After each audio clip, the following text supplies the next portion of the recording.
Good afternoon and welcome, everybody. This would be the Jeff Cameron Show right here on 97 on ESPN Radio. It is great to be with you. I hope you're well on this Balls Big Wednesday. I'm Jeff, that's Tom. We're online.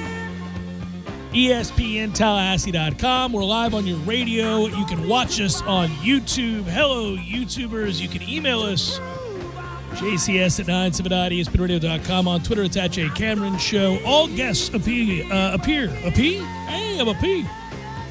All guests appear via the Phone Hero hotline. Phone Hero specializing in iPhone and iPad repair. 2 locations, 2915 Cary Forest Parkway, 833 West Gain Street. Online at PhoneHeroTLH.com. Speaking of which, we're going to utilize the Phone Hero hotline today. Next hour, David Hale, ESPN.com, college football writer extraordinaire, friend of the program, insightful, fun, interesting guy, and my friend, going to come on and talk about the ACC and how far it is lagging behind and whether or not the new commissioner of the ACC, an outstanding hire, Jim Phillips, can make headway in saving the conference. Nothing short of saving the conference is on the line for Jim Phillips. Better get to work, Jim. That's a lot to do. Could be interesting. The ACC, college football, could look very, very different in the next 3 to 5 years. And it's not cut and dry. It's not black or white. Doesn't seem like there's an easy answer here, save for a universally agreed upon savior, which is money. Usually is money. Ways to bring in money akin to what the SEC brings in, what the Big Ten brings in.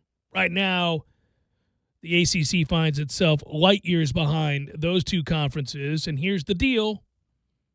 In the short term, it doesn't really matter. You can continue to compete with those leagues, or at least the upper echelon schools can in the ACC. But over time, you extrapolate the money difference of 14 to 25 per season, and you really run out of ways to compete because you're not going to be able to sign your coaches to long-term deals and not have them wooed away. Your assistant coaches will be lured away. The creme de la creme will eventually land in those conferences because those schools with the added money will be able to pay them, and you won't. Or you just decide to cut down to about 4 sports, 2 men, 2 women's sports, and that's it. And you use all those resources to pull together as much as you possibly can to entice, football and basketball and your 2 main sports on the women's side of the ledger.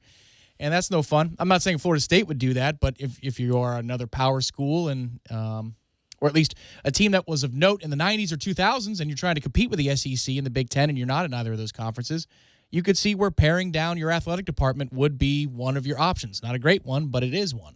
Well, that happened. It's been born out of the pandemic and the money lost to this pandemic. And that, look at schools like Stanford who have more money than we could ever dream of having, eliminating sports already. I would say this.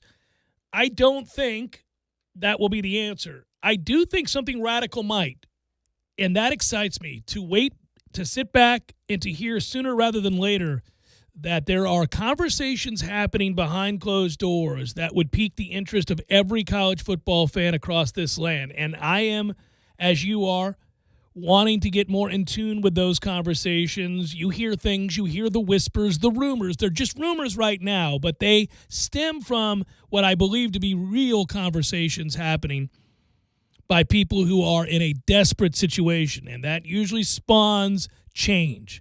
So I think you'll hear it sooner rather than later. I'll ask David about it next hour. It's something to keep an eye on. It's not all that long ago that the winds of change were upon us and we sat down on a daily basis, and it happened quick, where the landscape began to shift and folks were running for their lives. Where do we go? How do we land on our feet? Are we going to get left behind? Duck, duck, goose. And they're pulling the chairs. What do I do? This is terrible, man. I have got to find a way. And we were talking to the Big 12 and the Big 10, and then the ACC was luring people, and the Big Ten's like, hey, we'll take Maryland and Rutgers. And you thought, what? Oh, okay. And just it was the oddest time to cover college football when conference realignment was happening. The Big 12 desperate. You had conversations about Texas and Oklahoma maybe joining the Pac-12. Or wait, are we going to join the Big 12? Well, wait a minute. Are there Big 12 schools going to join the Big 10? Which ones? What? Nebraska in the Big 10? This is crazy. Colorado in the Pac-12? Why? These were the kinds of things that were happening, and it just seemed so mind-altering for those of us that grew up in college football with certain rules, man. This is not non-smoky. There are rules here. You can't just decide to up and leave your conference on a whim. But it wasn't a whim. It was desperation. It was money-motivated. And all of a sudden, people did leave their conference. People did answer the phone. Other conferences saying, hey, what do you think? You and Clemson want to get the hell out of the ACC? Maybe. It was interesting. The hard part here is, like, if you're Jim Phillips, you're driving the bus for the conference, but are you driving the bus and you're on an aircraft carrier that's going in a different direction, as in, like, the sport itself? Yeah. So how much can you really control? Because leverage is not on his side in certain aspects of what he's doing, namely the TV deal, right? If you're Florida State underneath that umbrella, leverage is not on our side because of the godforsaken grant of rights extension that takes us into 2036. So people have to come to us. Like, from our perspective, we can't go anywhere. Somebody's got to come to us to sweeten the pot. And that's where Jim Phillips comes in. But are the tectonic plates of college football going in such directions that it doesn't matter what he does for the next couple of years? Well, you could be saved if the Power 5 conferences decide to ride and create their own deal. You would be part of the teams that have the kind of cachet that would go along for the ride, for sure. And then all of a sudden you're sharing that pot of money, the pot of gold that the Power 5 would command. And you would then get out from under this nightmarish situation economically. But yeah, you're right. You're not dictating terms. You have to hope, though, again. You need, like, ESPN to go under to reset the system, because that's where all the money's coming from. Or renegotiate. I mean, there's a look-in clause that's about to happen in this next year, and we can look in on a deal that isn't going to work for us. And Jim Phillips is going to say expressly that this doesn't work for us. And ESPN might say, pound sand. You're with us until 2033 or whatever. And we might say, well, no, that's not in your long-term interest either. And let's see if we can find common ground here. Maybe that common ground is that you finally convince maybe Jim, the people person, that's his wrestling name, Jim, the people person Phillips. Maybe he is such a people person that he is able to reach out to Notre Dame and say, look, I get it. You don't need us. We need you more than you need us. But things are changing.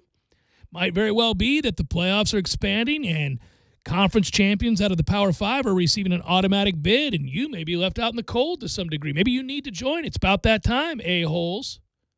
Maybe that's how it gets done, but it probably would not be with that caveat at the end that I just added. Yeah, the people person would have to enter from the concessions, first of all, right? He could never come down the ramp. He'd have to come out of the crowd because he's the people person. Or he's been in the crowd all along, and you just didn't know it until his music plays, and there he sits. Oh, here it is. There's the Jim Phillips music. Look, he's got sodas and popcorn for everybody. And then, that's right, he's the vendor. He'd be like, yeah. He's the vendor. The light would shine on him all of a sudden. And He's like, ah, oh my God. This time it's cotton candy. Look at him. He's such a people person. That damn Jim is something. Remember that time he gave us a free hot dog? We have a concept. Yeah, we do. AEW or WWE needs to take that for the people person. Pay us. Well, yeah, that's what the ACC is saying right now. And ESPN's like, okay, no. For what? The best was when Xfinity and Comcast were like, yeah, no, we're not going to do that. But we want you to. Yeah, good. That's wonderful. Yeah. Appreciate that you'd like us to do that. We're not going to do that, though. You don't have the leverage here. You're lacking. You're lacking. But we would like you to do that, please. No. Anything else? I'm very busy, sir. Speaking of concessions and the greatness of the people persons, of which we reference, tomorrow is opening day. Beer here. Wow, that's a good guy. That's a good guy. Including the guy that we once played the video for and who wore it while holding all of that beer. Well, that might be Jim Phillips in the next, 3 years or so, is that he's a vendor just trying to unload some, peanuts and beer. And then a foul ball. And it's a liner.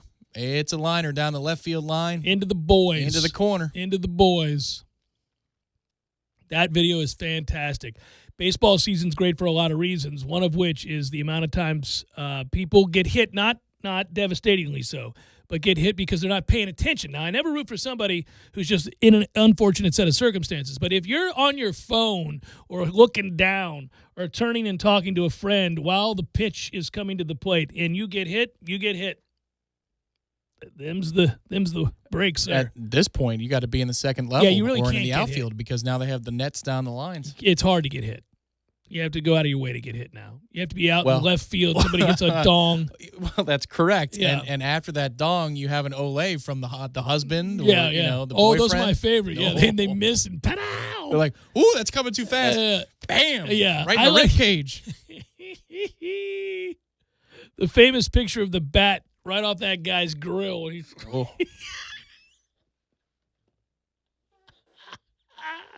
I've seen that picture and that video thousands of times. It's like the QVC video, the guy falling off the ladder. It never ceases to be funny.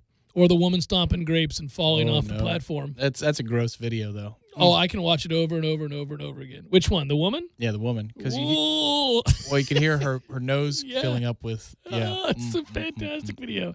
Knowing that she's okay, it's great. Maybe she wasn't okay in the immediate aftermath. Maybe was there ever a follow up on the No, she's reconstructive okay. surgery? Yeah, she look a little different now, like never the same. The two Anchor Cheeseball morning show hosts. Oh, she's really hurt. Okay, we're gonna take. No, and the one I swear every time I watch that video, I think the one woman's trying not to laugh. It's my favorite because she probably has some petty disagreement with the woman who's on site. Something from the board meeting. She doesn't like her. Yeah, like, always talks me down in the board meeting. Oh, it's good stuff. Yeah, tomorrow's opening day. That's great news for a lot of you who have baseball teams that will win some games. It's good news for me too, because I like the sport of baseball, and I can watch all of your teams that are going to win some games this year do just that, and the sport itself is beautiful. All right, so Michigan is dealt a devastating blow, as in their season's over, but I can't imagine the frustration they feel today as, I mean, to me, one of the three best teams in college basketball that we've seen this year, sent home by a first four in, is devastating. But it happens in tournament play, man. It happens in tournament play. I now just hope we get what we've been longing for. If it couldn't be us, okay, give me Gonzaga and Baylor, please. Let's get the matchup that we know should have been the matchup all year long. We were supposed to get it, but then COVID happened, and that game got canceled, and we didn't get it. It was Iowa instead, and Gonzaga did unreal things to Iowa. Well, Gonzaga did unreal things to just about everybody they played this year. They seem to be the lone lock because the tournament has been filled with monumental upsets, crushing defeats for teams that really had Final Fours on the mind. And, if you're Illinois or Ohio State or last night Michigan or any of these teams that got bounced that early, that'll hurt your feelings. Here's hoping at least that UCLA can deliver an elbow to the nose of Timmy. He needs it. Every basket, you're going to celebrate after every basket. Every single basket. Okay, now. There was a time earlier this year where I was like, come on, Scotty. You don't have to celebrate after every basket. Well, Timmy puts him to shame. It's unbelievable. Plus, you have the handlebar. All right, that's where sharp elbows come into play. Come on. What are we doing here? Fun to look ahead. We will, like I said, plenty to touch on in the way of the baseball season. Obviously, we continue to monitor for Florida State the spring, and I have some news in the future on that will be fun to talk to you about. Can't do it today, but I'm really looking forward to the spring game. You may not think that that's true based on the way I've described the action from the practices that I've attended in the scrimmage that I watched. Now you might be a little nervous for the spring game. Who knows? Not nervous, but need to see continued improvement. Need to see, and I know what you're referencing. Soon you all will. But I am excited about aspects as they continue to grow. Oh, now that's a great Norvell word right there. Aspects. Absolutely. Of what we do. Oh, aspects is the process, right? Yeah. That is the new process word is aspects. Well, Jimbo used to say the things with which we do or in which we do or whatever that was. Yeah. There was one time he got caught too. He's like, the things in which we and the time. I'm like, He's just grabbing words. Come on. He's just grabbing time. Just time seems like an important word. Everybody values time. I'm just going to grab time. Mm-hmm. Yeah, when in doubt. That's good. You should do that. When in doubt. Hey, we recently had an oldie but a goodie, but I think it happened over the weekend, so I didn't get a chance to go back and talk about it, or I blew the opportunity to do so. Did somebody not say that their blood sugar was low or they hadn't eaten properly and that's why they said something racist? Oh, really? Yeah, I think we had one. Now, that goes back before your time, Tom. Do you remember, were you listening as a student at the time that Millar and I documented, I believe it was the Mets or the Dodgers, there was an employee that said something racist. Of course it was. To another employee or to a reporter, and then their excuse was they were on the Atkins diet. It was one of the greatest things I ever heard in my life. We used to document excuses, and just like we do poor apologies, the Jeff Cameron Show PR firm has always swept in when you've screwed up the apology and said, look, no, here's the placard. This is what you say right here. You just got to own that. You're going to make it worse if you don't. But I would also, for a time, monitor those that used the most outlandish and unreal excuses when they were busted doing something that was reprehensible. I remember one time, I think it was a player got busted with cocaine in their jacket. They were pulled over, and it became, those are my cousin's drugs, which was a good one. I think Michael Irvin used one time that it was a friend's pipe. That's correct. That was a good one, too. He was trying to help him get off of drugs, and that's why he found my friend's pipe in my car, because I had taken it from him. I was fearful he was going to use drugs, which actually is not a terrible That's excuse. a decent play. That's a decent play. So's cousin, because cousin is far enough removed family. Yeah, but it's on your person. What are you wearing? Your cousin's jacket with coke in it? Okay, that's weird. Why? You don't have a jacket? What the hell are we doing here? But that was a good one. But there was one, I think it was a Mets employee, I swear, who said that the reason they had made some sort of they had taken some weird I don't know. It was a slur of some sort. It was a slur. I couldn't remember who the offending group was, but he then said, well, I wasn't on my right mind. I was on the Atkins diet. I was like, what? So the Atkins diet made you a racist? That's interesting. They leave that out of the side effects on the listing of things like, oh, if you go keto, be careful. That's right. Everything, you're going to lose weight, you're going to feel awesome, but you may be guilty of anti-Semitic slurs from time to time. You got to be careful. The carbs are like the restrictor plate. Yeah, the carbs help me. It kept you in bounds there. Right. I think rational thoughts with carbs. But we missed it. I'll have to go back and find out who that was. Somebody dropped their blood sugar was low, and they couldn't be blamed for what they said. It's not wise of me to introduce that and then not follow up on it, so I'm going to have to find that. Could be Papa John. Who knows? Probably. Jeff Cameron Show, 97.9 ESPN Radio.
Happened earlier this month.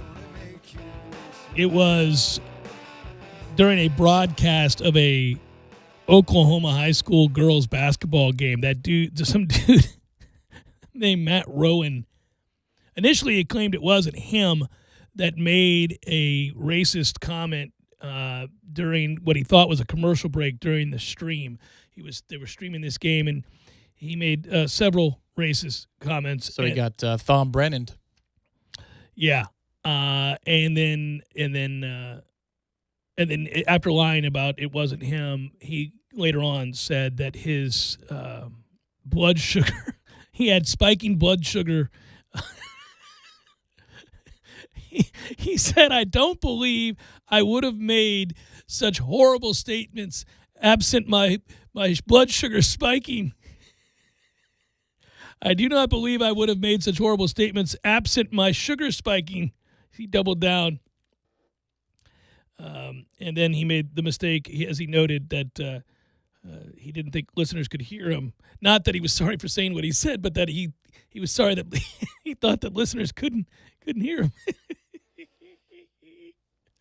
Oh, he went with the blood sugar. As there's a drive to left, and that's going to make the game 10-2. Yeah, there's a drive to left. That's Castellanos' 16th home run on the season. I watched that thing so many times. That is still so good.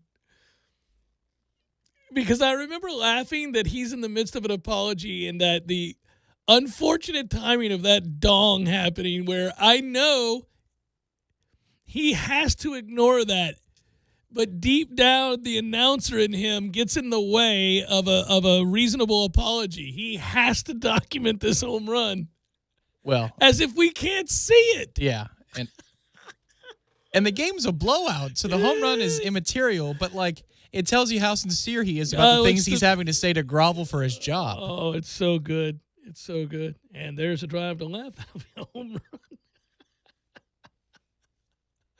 Oh, and he's the one who always morally grandstands on football broadcasts. Well, not anymore. Of course it was. Of course. Yeah, not anymore.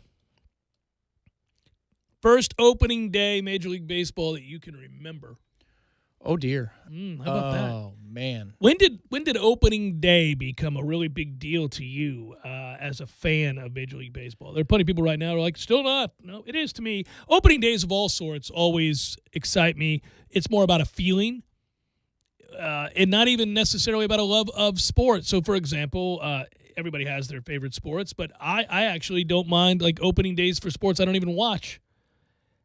I just note the enthusiasm in certain people's voice or a feeling in the air that we've moved on to another season. It documents time more than it does the game. So I can tell you that would easily be, and I can't give you a precise year, but between 95 and 97 is about the time that I can really remember. Yeah, so you would have been 9 years old or so? An opening day. Yeah, 8 to 10, those are the years because I can remember we either opened with the Braves on TBS, and so I'd be locked in and hate watching, or the Mets would be playing at 1 o'clock on ESPN. The Mets typically found their way on national television on opening day, which was good. And back in the day, well, if you're my age, I don't know about what it was for you, but WOR and WGN and TBS and all, I mean, you were going to see the Braves, the Mets, and the Cubs no matter what. Correct. I can recall, and I got lucky. It probably was second grade or so, was when WOR was no longer on TV in the Tampa Bay area. Love me some WOR back in the day. But I can remember thinking, wait, we don't live in New York. Why can I see the Mets every day? And my parents just said, we're lucky. It's like WGN. You can watch the Cubs too.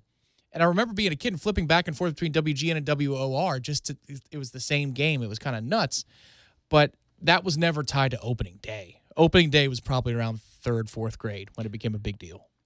Yeah, I think it was 8 to 10 as well. But I'll tell you, being able to watch, because, this is long before the days of being able to tune into any team you want when you want. Just didn't exist.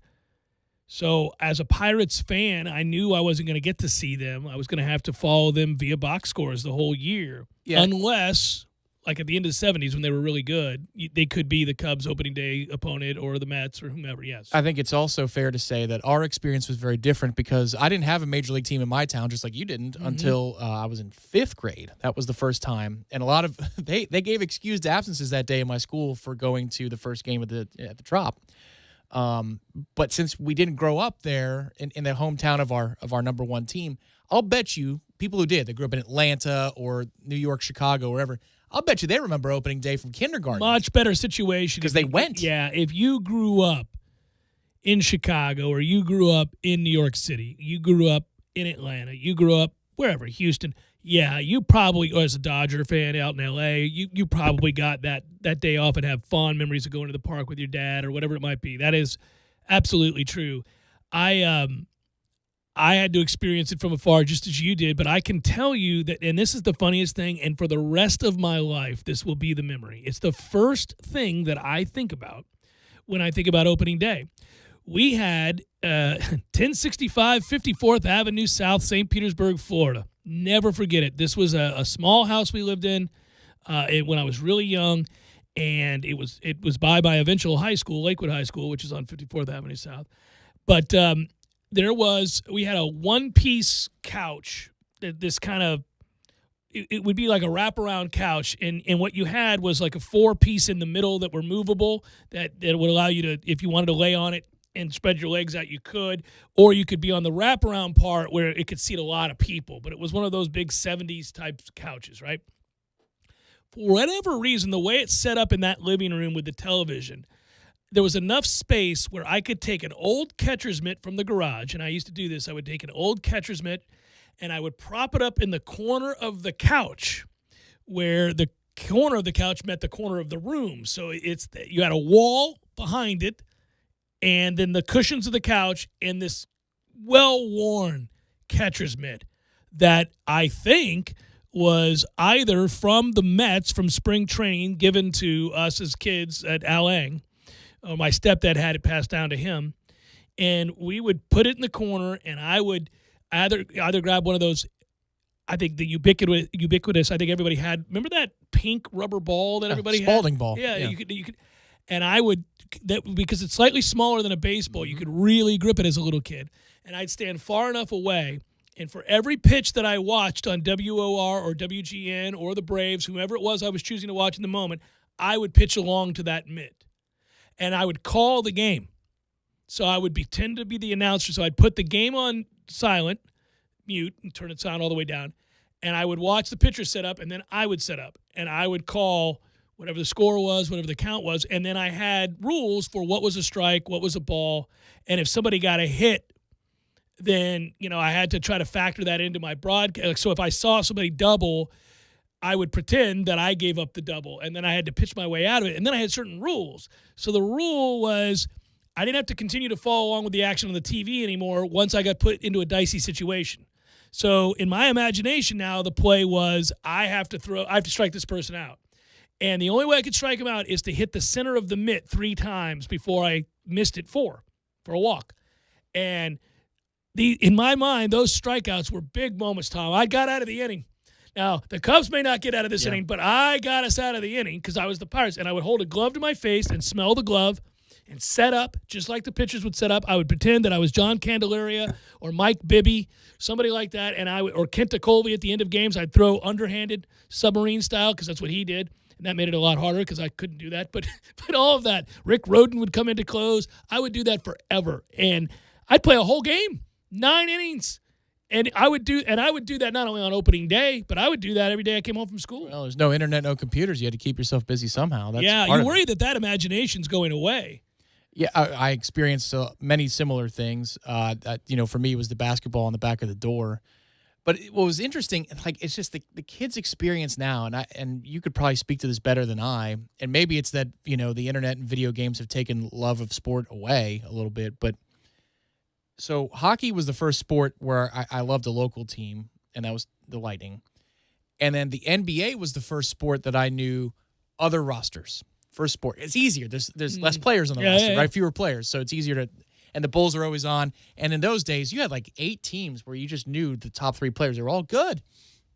And then baseball was the first sport by about 98 that I knew everybody on every team. That was the first sport ever where if it was like a diehard sports guy that was going to go work in sports, it was because I was watching Baseball Tonight every day, and I knew everything about every roster. Played Ken Griffey Jr. baseball. You learn these things fast. But today, I just wonder, Like, because that's when opening day really mattered the most to me, was those late 90s, early 2000s era. And you hear it on Le Batard show. Sometimes they play the late 90s baseball game. I don't think I was alone. I think my generation was really all about baseball. But now, is it the NFL? Like, so what do kids do for 6 months out of the year? Do they watch free agency? Well, it's certainly not opening day tomorrow that they care about.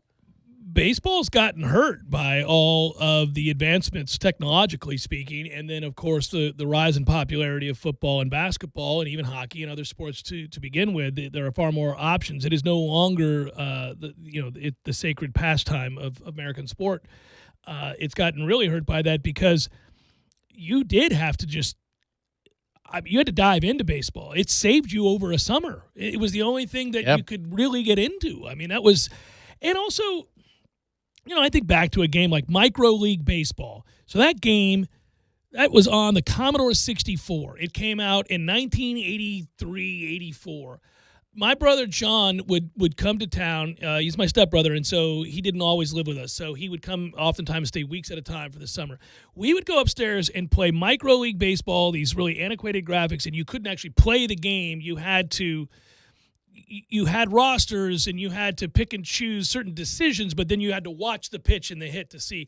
And it had legend teams. So it had you could be playing with Mickey Mantle. You could be playing, like I would always play the 79 Pirates. So I was Willie Stargell, or I'd have Rennie Stennett or Omar Marino at the plate or something like that. And we would sit there for hours, and then you would print out the results like they were box scores. And I'd play entire seasons. I was invested in baseball in a way that I don't think any kid now invests in any sport at all other than fantasy sports. No, the only thing that we do other than baseball in the summers, when I go over to my friends' houses or they come over, is we jump in the pool. Otherwise, it was you're playing baseball in the yard. If it's raining outside, you roll up a paper ball to the point it's like a rock and wrap it with tape over and over again. And you have one of the souvenir bats that you got, and you play baseball in the bedroom, or you play Ken Griffey Jr. on Super Nintendo or N64. It was baseball, baseball, baseball. And now I think it's like Madden and NBA 2K, which that's fine. Every kid has its own, every generation has its own sport. But I don't know that like the diehard feeling, like that feeling on opening day that you're talking about, that I got when I was 10, 11, 12 years old. Does that even exist anymore? Because they're stimulated at all times. For us, it was like a special day. Yeah, it was synonymous with my childhood. It's not for most of the kids today. And that's not me ripping the kids today. Things change, but it's hurt baseball badly. It's it's left baseball lagging. And baseball has itself to blame in a lot of ways, but I think invariably this would have happened because of the entertainment options at your fingertips that simply did not exist back then. So you had to dive into 3 or 4 things that could occupy your time on a daily basis.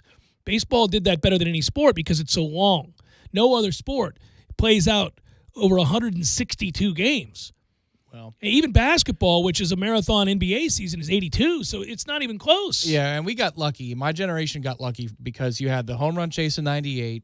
You had the Yankees. They weren't old like news yet. You weren't sick of them just yet. And then the Mariners were really good, and the Braves were really good. Like there was all corners, like Sammy Sosa and the Cubs, like all corners of the country had something to root for, had like something that was really compelling. The Astros were good. Whereas now everything is segmented. And it's like if your market's good, you care about them. If they're not, you don't. Baseball as a national product in the late 90s was quite strong. Like every market had something. I mean, Tony Gwynn and the Padres went to the World Series in the late 90s too. So every corner was interested in that sport, and it's just not that way anymore. Outside of Mike Trout, it's like, who's the next face of the sport? Well, Mike Trout's not even the face of the sport. He's the best player in the sport, and baseball's biggest problem is that the best player in the sport can't be marketed in the way that they are in the NBA or other sports. I mean, it's a disaster that Mike Trout plays out in the middle of nowhere, even for California, because it's not the Dodgers that he plays for. You're screwed. Yeah, in my generation, more kids knew about who Frank Thomas was, probably, than current kids do about Mike Trout. And he was like 15th on the list. Yeah, everybody Frank knew was a hell of a player. I think, though, this baseball's also hurt by this. The financial structure of baseball, it does not help it. You have got, it's interesting that on a day in which we're going to have David Hale on to talk about the future of college football, in particular the ACC, but big picture college football has a growing problem. This was the stuff that people were warning baseball about some time ago, and this is how luxury taxes got invented. that basically, short of having a salary cap where somebody couldn't just spend their way to titles every year, you had better figure something out to allow these smaller market teams to compete. Otherwise, you were going to boil it down year in and year out to the Red Sox, the New York teams, the Los Angeles teams, perhaps the Dodgers in particular, and a couple of other markets, Chicago, obviously. But then everybody else, like the Twins, would be irrelevant. Now, it's true that many of these teams, these organizations have found a way despite being behind the eight ball financially. None better than the Rays. I mean, my goodness, you don't have to go too far to look at a program or, an organization that defies logic with what they've been able to do. Now, they're outliers. They're extremely well run, and they find ways, despite having a sorry, sterile stadium and no fans, to win every year. But they still have to be so imaginative and all, that's not good for the sport. It's not good to know that every year you're going in with no hope. Yeah, what's good for the sport is what, again, I was lucky enough to grow up with, which is you had a World Series between Cleveland and the Marlins purchased it, but, the Marlins were new. But the Marlins have done it both ways. Right, They've have. also had their kids do it. But then you had the Braves. So Cleveland, you have the heartland of the country. St. Louis was always in the mix. The Cubs were in the mix. The Yankees were around. The Mariners, the Astros, the Mets thought they were. They never really were. But all of these markets, all parts, and the Nationals didn't exist yet. You're Expos. You're wearing an Expos hat. If it wasn't for the strike-shortened year, it might have been their time. 94 would have won the World Series. They were the best team in baseball. It really wasn't close. But it's different parts. It's never the same group. Like in college football, where it's the same 4 teams and maybe Georgia if they ever get it together. That's it. Baseball went that way for a long time. I think baseball's coming out of that a little bit, but that's probably another discussion. Baseball's gone the way of hockey. It's very community. That's fine. That means it'll always have a place, and that's all I care about. I don't want baseball to disappear, obviously. It needs to continue to be community. But more teams do have to have a chance to compete. Now, you also have to get rid of deadbeat owners, and I don't know how you do that. How do you tell Nutting, the owner of the Pirates, for example, to kick rocks and get out of town and leave because you're no good for baseball? You're spending $5 million on your roster this year, and meanwhile the Yankees and the Dodgers and the Mets are spending $300-400 million.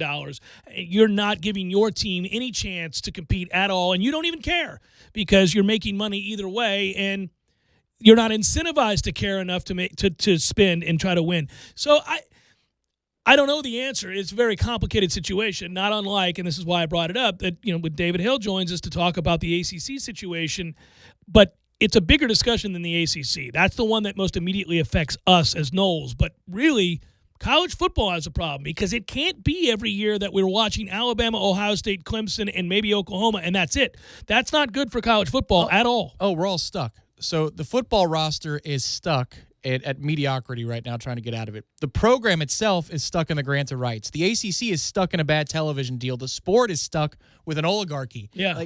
The whole thing, from our experience, roster level. There is no worse feeling in the world for anybody in any walk of life, in any situation, than to be in limbo.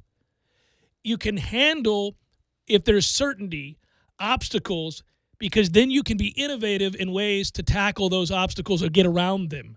But if you don't know which direction to proceed, it is impossible. It's the worst feeling. I've brought this up a ton, but that's one of the great conversations I ever had off the air with Coach Fisher was the feeling of helplessness that is weighing on your shoulders when you don't know what to do. And the situation could be sad, it could be tragic, it could be just sports related, it could be whatever. If you don't have a way, just point me in the way and I'll go work my ass off and make it happen. I'll do what I have to do. I'll work the extra job. Anybody would. But it's just not knowing. When you're left in limbo, it is impossible. And for college football not to have a college football czar or commissioner to help shine the light as to where they should go is not good.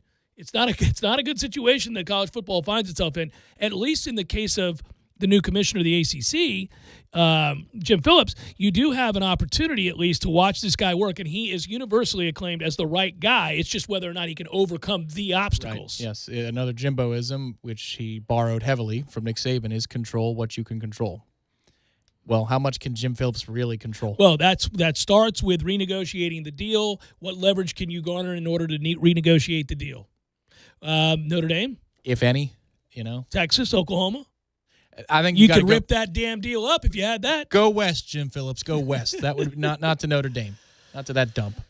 And get us the ACC network in Tallahassee, Jim. Why don't you start there? Jeff Cameron Show.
We're discussing the possibility of the team wearing Bucs throwback Bucco Bruce uniforms again this year, upcoming. Did so today.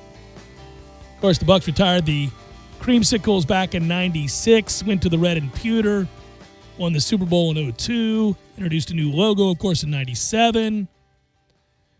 We're able to don them again 4 different times from 2009 to 2012. Many of you will remember the as-predicted upset of the Green Bay Packers by this guy, 38-28. Old Josh Freeman. Sorry ass Josh Freeman is how you phrase that, sir. The Bucs lost the next 3 times they wore the Bucco Bruce uniforms. Doesn't matter. It's not the uniform's fault. That was just classic Tampa Bay suck. Couldn't wash it away with those uniforms. The NFL made a rule change, though, and it was stupid. I still don't get this. I do not understand this. Why can't you just make the new helmets and put the old logo on them? What is the problem? What? It doesn't make any sense. Never did. Never did. I never got a... Can't wear multiple helmets. It's not safe. Oh, okay. Short week Thursday. Sounds good. What did you eventually invest your money in? Livestock? What happened? Never really got a good answer on that. Never knew. Something about a flood. And on throwbacks, we're constantly on the league's doorstep trying to get them to move so we can wear our throwbacks, said Glazier. We're not quite there yet. There are discussions going on, and hopefully at some point in the future, it's going to happen. I know how popular they are. Hey, look, man, this does not seem hard. What is the NFL doing? Do you know how much more gear you'd sell? They're currently the reigning Super Bowl champions, for those that don't recall. They won the Super Bowl. Make the uniforms available. Hell, haphazard sort of Johnny-come-lately jump on the bus character is going to buy those uniforms with the quickness. You're damn right they will. Speaking of jumping on the bus, that's apropos for Tampa Bay. We Yes. know what kind of special buses sit outside Ray J. Extremely tinted windows on those buses. Extremely tinted. Allegedly, Deshaun Watson would love those buses. Allegedly. If they're going to make those uniforms, they got to make the aways as well, though. You got to have those were the tight. whites. The white on white. Oh, my God. With the orange outline on the Florida red number. So pretty. Oh. I've never just stared at a uniform that long and thought, is there anything more beautiful in this world? That's what I want, a Devin White in that. That's what I'm waiting for. That is the jersey that I will buy. I'll get a Godwin or a Devin White. Heart and soul of this here team. It's just a white roadie. Now the creamsicle one. We'll have I'm open to shop. Yeah, maybe anyone Gronk. you want. That'd be cool. Backup right guard. I don't care. I'm just afraid.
Jeff Cameron Show 97.9 ESPN Radio. ESPN.com college football writer David Hale going to join us next segment. This will be a shorty because we got to make room for the segment with David on the Phone Hero hotline. Yay, Phone Hero, TLH.com. Get your iPad and your iPhone fixed, people. And or your MacBook Pro, which he's probably still waiting on my sorry ass. I have not brought it by. I'm dealing with lines on the side of my screen. Adapt and overcome, Tom. That's correct. You're Matt Damon in The Departed. If someone's going to get out, it's got to be you. So by the way, I look forward to this, talking with David. Always fun, and he's really good at what he does. This will be interesting. You'll want to hear it. We talk about Jim Phillips, ACC commissioner, new ACC commissioner, and all that's on his plate, and it's weighty. There's a lot to get done here. You talk to anybody behind the scenes, though, they'll tell you that this was a brilliant hire and about the best you could have hoped for, that the Big Ten blew it when they didn't hire him, and this opportunity presented itself, and they jumped at it. Timing is everything, folks. The fact that the position came available, the fact that he was embittered by not getting the job with the Big Ten, that everybody there thought it was a slam dunk. So we move on from a commissioner that we needed to move on from. He's left embittered sitting there in Big Ten country, and lo and behold, here's your job, Chance, and he jumps at it, and we get it. And it's outside of the damn triangle. Sounds like, in retrospect, old Swaffy was there for, 5 to 7 years too long? Yeah, he did a lot of good things for a very long time. That can't be ignored, but he outlasted his usefulness. And also, was of the system and the triangle. That is correct. Yeah, it was a antiquated view of college athletics by the time he walked away. Football is everything now. It has to be. It's king. It's where all the money comes from. Screw your basketball. And, oh, by the way, I love basketball, and it makes us money, and we'll still watch it and talk about it and break it down, and it still matters. It just doesn't matter nearly as much as it once did, and it certainly doesn't matter nearly as much as football does. I just wonder if there's a doomsday scenario by which the ACC is so far behind. I mean, just light years, yeah. and it's even more than it is now, to where you get enough votes that I don't know if there's some kind of clause in the grant of rights deal. Where you leave?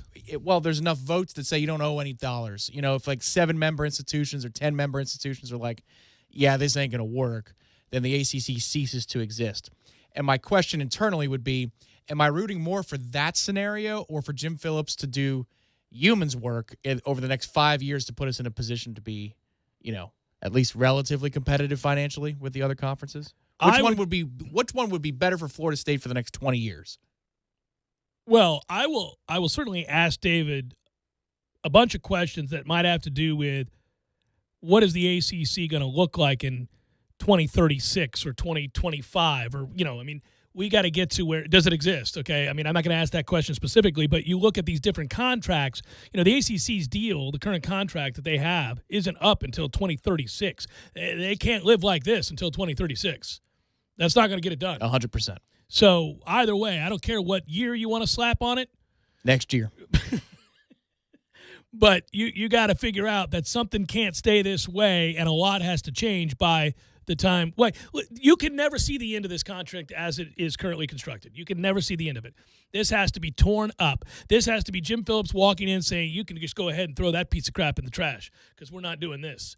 And here's why you don't want to do this. I've got, boom, whether that's Notre Dame or Texas or Oklahoma or all three or whatever, you got to do something to change the parameters of that deal. And that's really what I want to ask in addition to quite a bit of other stuff that they explored in the article. It's really simple. You tell Syracuse and Wake and BC have a good day.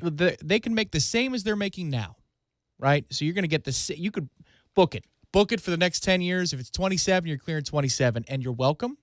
So when we get the extra money, that is going to be dispersed to the teams and programs that have traditionally, prioritized football. So that's what's going to happen. So Texas gets its lion's share because you got to have an incentive to dangle out for Texas to say yes or Notre Dame to say yes.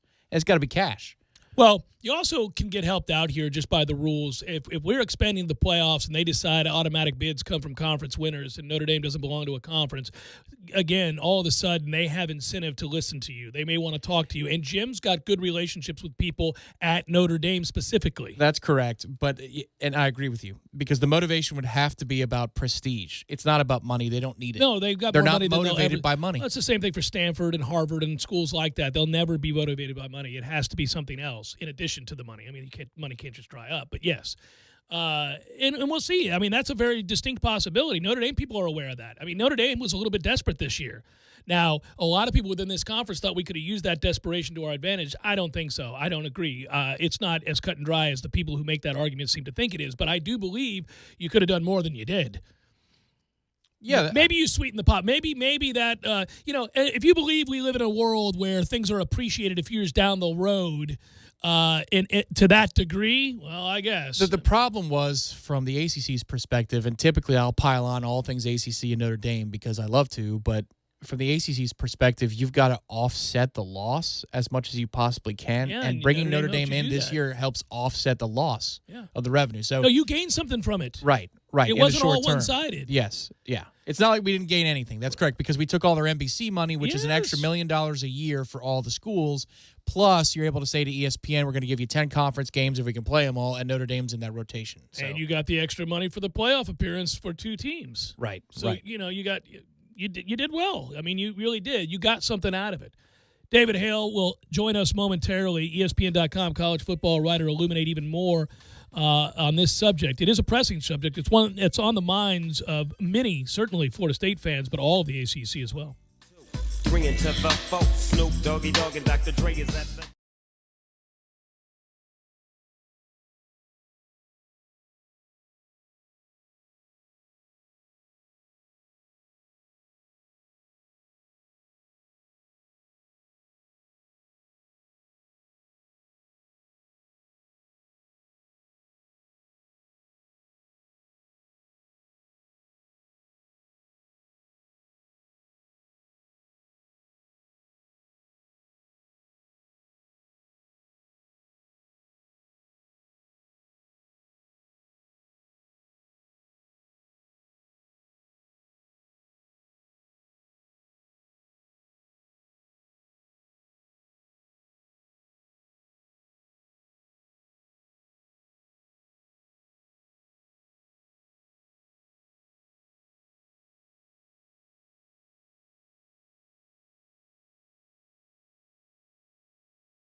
Football's McWednesday edition of the program to bring in our good buddy, David Hale, on the Phone Hero hotline. Phone Hero specializing in iPhone and iPad repair. 2 locations, 2915 Cary Forest Parkway, 833 West Gain Street. Online at phoneherotlh.com. David Hale, ESPN.com, college football writer, friend of the program, all-around good guy, occasional scotch drinker, has good taste in music.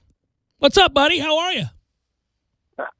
I would beg to differ. I'm not an all-around good guy. I'm like a 74% good guy. But Okay. I try to keep that other 26% limited to a very select amount of people. So I I just don't want to overstep my boundaries here and set expectations I can't possibly live up to. I would ask you this. Who's subject to the 26% bad guy version of David Hale? I've never seen it.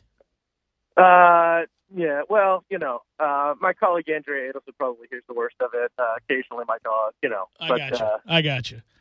By the way, why is it... Normally I'm just screaming into the infinite void. That's really what it is. Why are you always second fiddle? I mean, I know Andrea Adelson is a tremendous, top-notch, world-class professional journalist, but every time I read one of these long-form pieces on ESPN.com, and this is another good one, you're always second on this. It's always Andrea Adelson and David Hale. Like, David provided a few paragraphs here and there or a quote. Come on, man. I want to see some David Hale and Andrea Adelson. I would love to make that happen for you, but A, she's much better than me at these things, and B, she comes first alphabetically. Also, I think I lost a rock, paper, scissors match with her in 2012 that forever limited me to second fiddle. Fair enough. That's a clear-cut, straightforward approach to an answer that I like, and it's acceptable. The Supreme Court has upheld rock, paper, scissors time and time again. There's no getting back to that. I'm glad you guys chose the topic. It's been on the minds of most who care about, let's say, this conference, major college football, and its future. Now, there are a lot of things that if you go down this path, you'd have to get into. This has many tentacles, but it's specific to the ACC in this discussion. So let's go right off the bat. I thought, and many of my colleagues did, I know you probably spoke to a number of people within the conference and even those outside of it, that when Jim Phillips was hired as the new ACC commissioner, it was a slam dunk great hire. It was the hire that many people thought the Big Ten should have made but didn't for political reasons, and Jim Phillips escapes to the ACC. Their mistake is certainly a joy for most in the ACC when he was announced. Is that how you perceive it with the people that you talk to?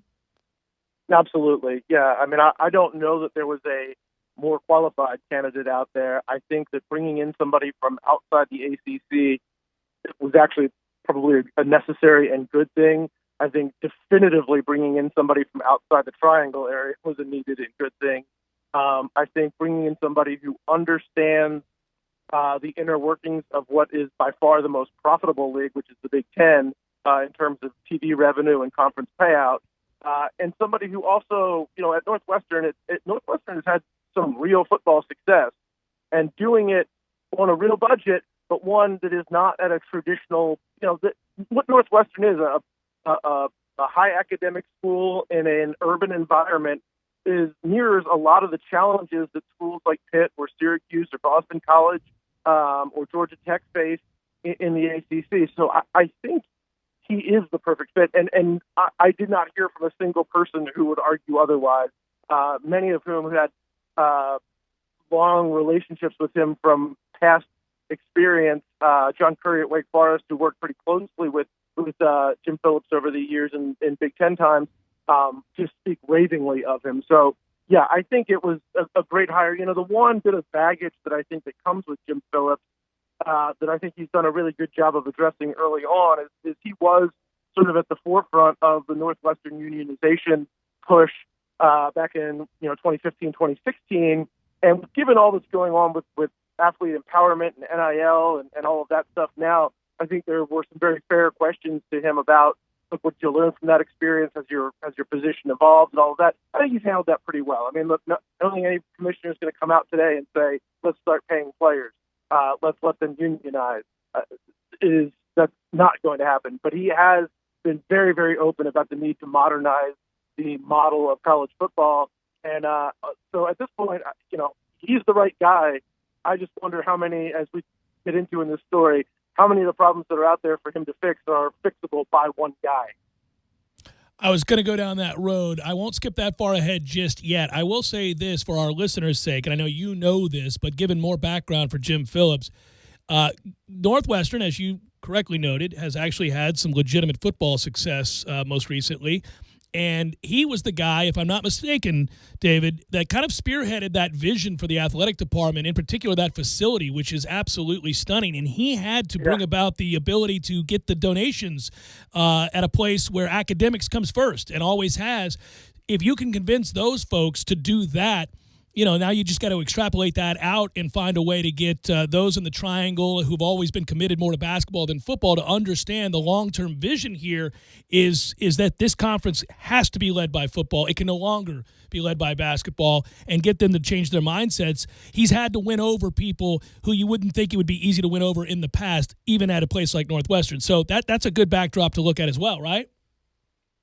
Yeah, exactly. And I think this is a big part of why he was the right fit there is exactly one, he is a relationships person, very forward thinking, but very good at sort of getting other people on board with the ideas that he's trying to pursue. And as you mentioned, getting that sort of donor class invested to where Northwestern facilities wise is legitimately as good as anyone in the country. But part two of that is understanding what the revenue streams are, where the revenue can come from, and where you can find more revenue, but prioritizing the right things as opposed to just sort of chasing what was a thing 5 years ago or tilting at windmills on things that are never going to happen. I think he is a much more pragmatic, practical, but also sort of outside-the-box thinker, which is absolutely what the ACC needs in terms of trying to in any way limit the revenue gap that is profoundly obvious between them and the conference that they share a footprint with in the SEC. So what would it be that he would look at in terms of creating revenue and making some different kinds of decisions? It's well documented in your article, and I should note, new ACC Commissioner Jim Phillips faces big challenges without easy answers. The headline, ESPN.com. Go find it, go read it. So really quickly, what kinds of things that don't involve solely revenue is he looking at? I know that within the article, he talks about, are we scheduling accordingly? He's looked at things like recruiting. He's looked at the contract. And, all this does seem to fall back to revenue. But what was it specifically that he was exploring outside of just trying to generate additional revenue? Right. So there's a lot of different things. And one of the things that we heard again and again was everything should be on the table.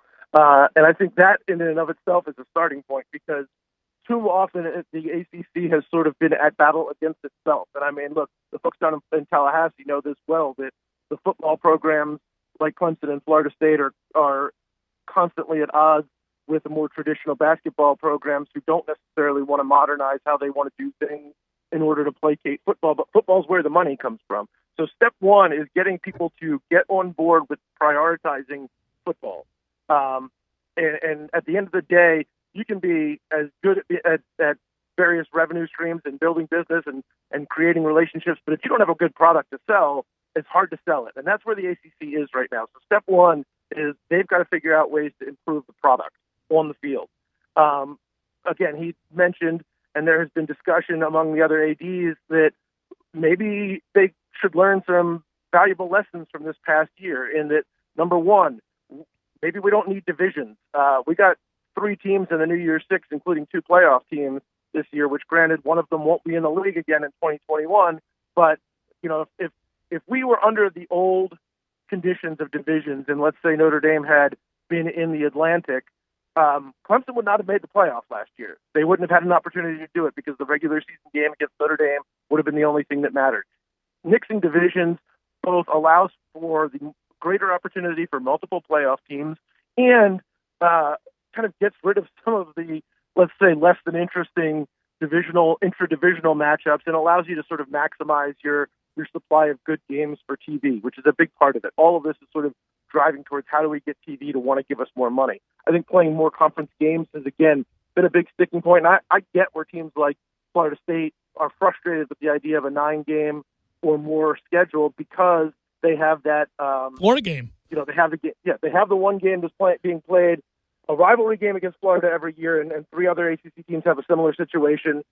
Plus, you have Notre Dame in the mix every couple of years, and it makes things very complicated to set out a schedule that doesn't either cost you a win, cost you a home game, or both. So that's a problem. But I think having 9 conference games can also help with TV inventory, and that's part of it.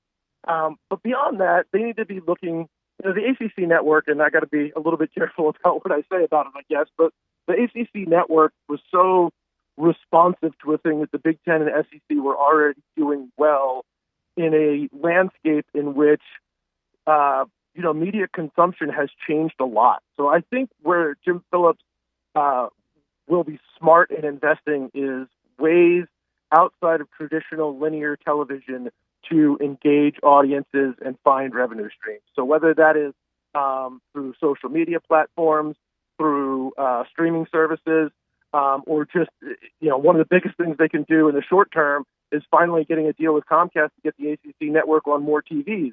All of those things would be, I think, huge steps forward. And again, it's got to be less about thinking about how do we catch up with the SEC and more about thinking how do we do things that will be a strength for us that is not about chasing down the SEC, which we're never going to do. They're on the verge of a check-in period with that contract with ESPN. What can get done in that check-in period? Can he throw it onto the table that this has to change and here's why? And what would that be? What kind of leverage does he have? Because from the outside looking in, it doesn't look like he has any. Right, and there's not much leverage. And really what the look-in period is sort of more of an evaluation point. And I would not expect a whole lot to change in the short term. But what will come from this is, I think, some very honest feedback about, look, here's where the value is for the TV side, here's where the value is for the league, here's what can be done to address concerns.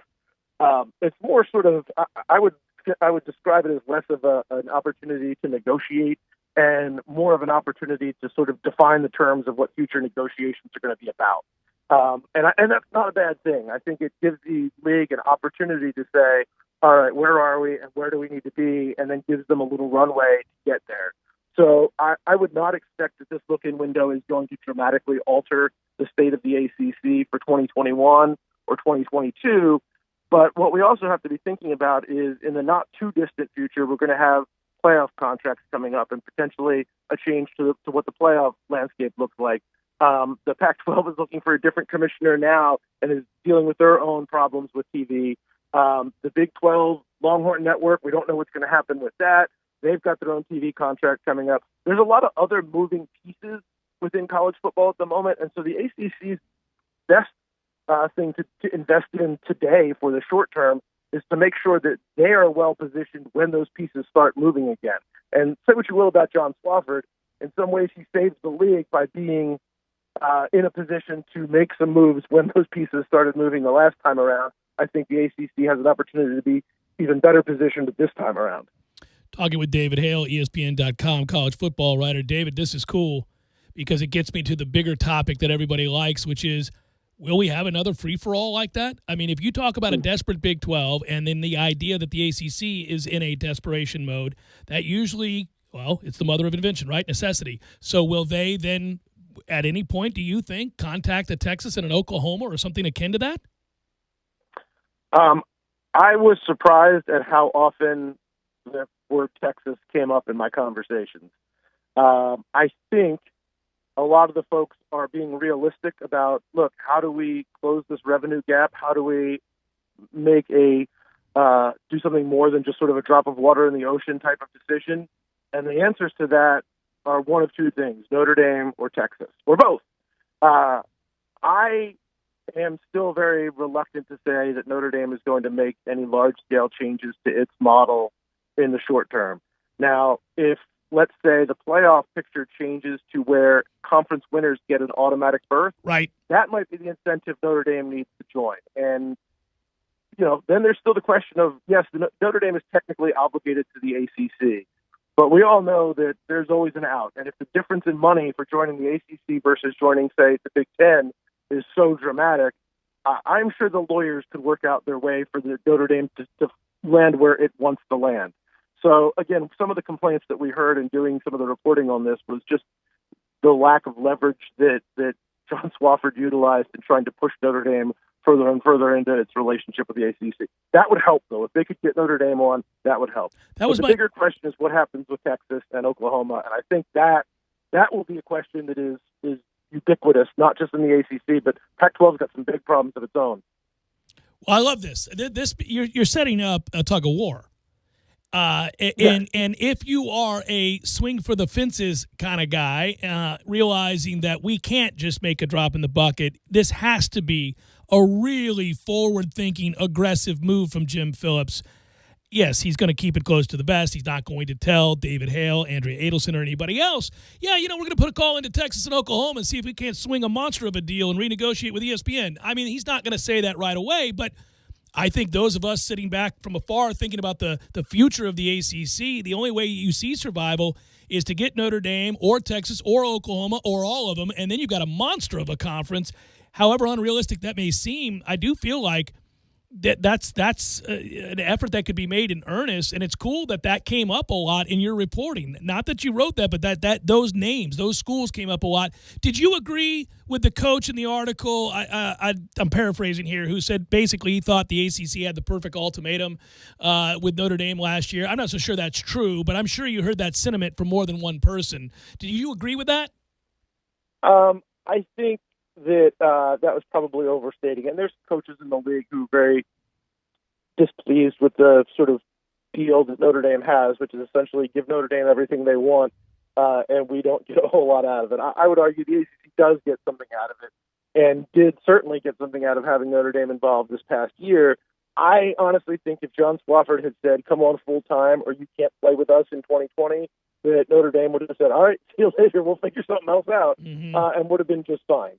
And that's sort of the other problem that the ACC will inevitably get into as they theoretically get into discussions about how do we get another 3,000-pound elephant to come join the league, is that Notre Dame and Texas are used to doing what they want, getting what they want, and not having to negotiate. Now, how much has the ego in Texas changed because of some of the issues with Longhorn Network? I don't know. Based on their hiring and firing of coaches, I would argue not much. Right. I think that this is going to be the problem, though, is the ACC has never had the leverage here. Texas has the leverage. Notre Dame has the leverage. And the ACC, and rightly or wrongly, I think there's a lot of people who could argue rightly, has not been willing to let Texas or Notre Dame dictate their own terms in order just to say, hey, come on board and be on our team. Because there can be some long-term ramifications to that, too. And all the Florida State or Clemson folks who are banging on the table saying, let's let Notre Dame or Texas in so we get more money coming in, might be arguing the opposite when Texas starts trying to push everybody around on how things are going to work down the road. So it is, the negotiation here is not simple. And I think certainly the math on it is a lot more complex than, hey, Notre Dame needed a schedule for 2020 and we should have used that to our advantage. Well, that's where your mentioned that Jim Phillips is building relationships and community and is a really good people person comes into play, because he's going to have to be incredibly persuasive, especially given that he doesn't have any leverage. And the one point where this will potentially start to change, and you hear a pretty wide variety of opinions on this, and I talked to some ADs outside of the ACC too, just to try to get a good feel outside of the league of how existential is the threat to not the SEC or the ACC or the Big 12 or the Pac-12, but the sport of college football, that these revenue differences exist, and that there is such a regional slant to what has been successful college football right now. The fact that half the country essentially tunes out from day one because their schools are not good. And I some people think it's fine. It'll all work itself out. It always has. There are some other people who view this as a legitimate problem. And if college football wants to continue seeing the trend line of money grow, which it has indefinitely for a long time, that you can't sustain this model where it's just Alabama and Clemson and Ohio State and Oklahoma, and that's all that matters to anybody.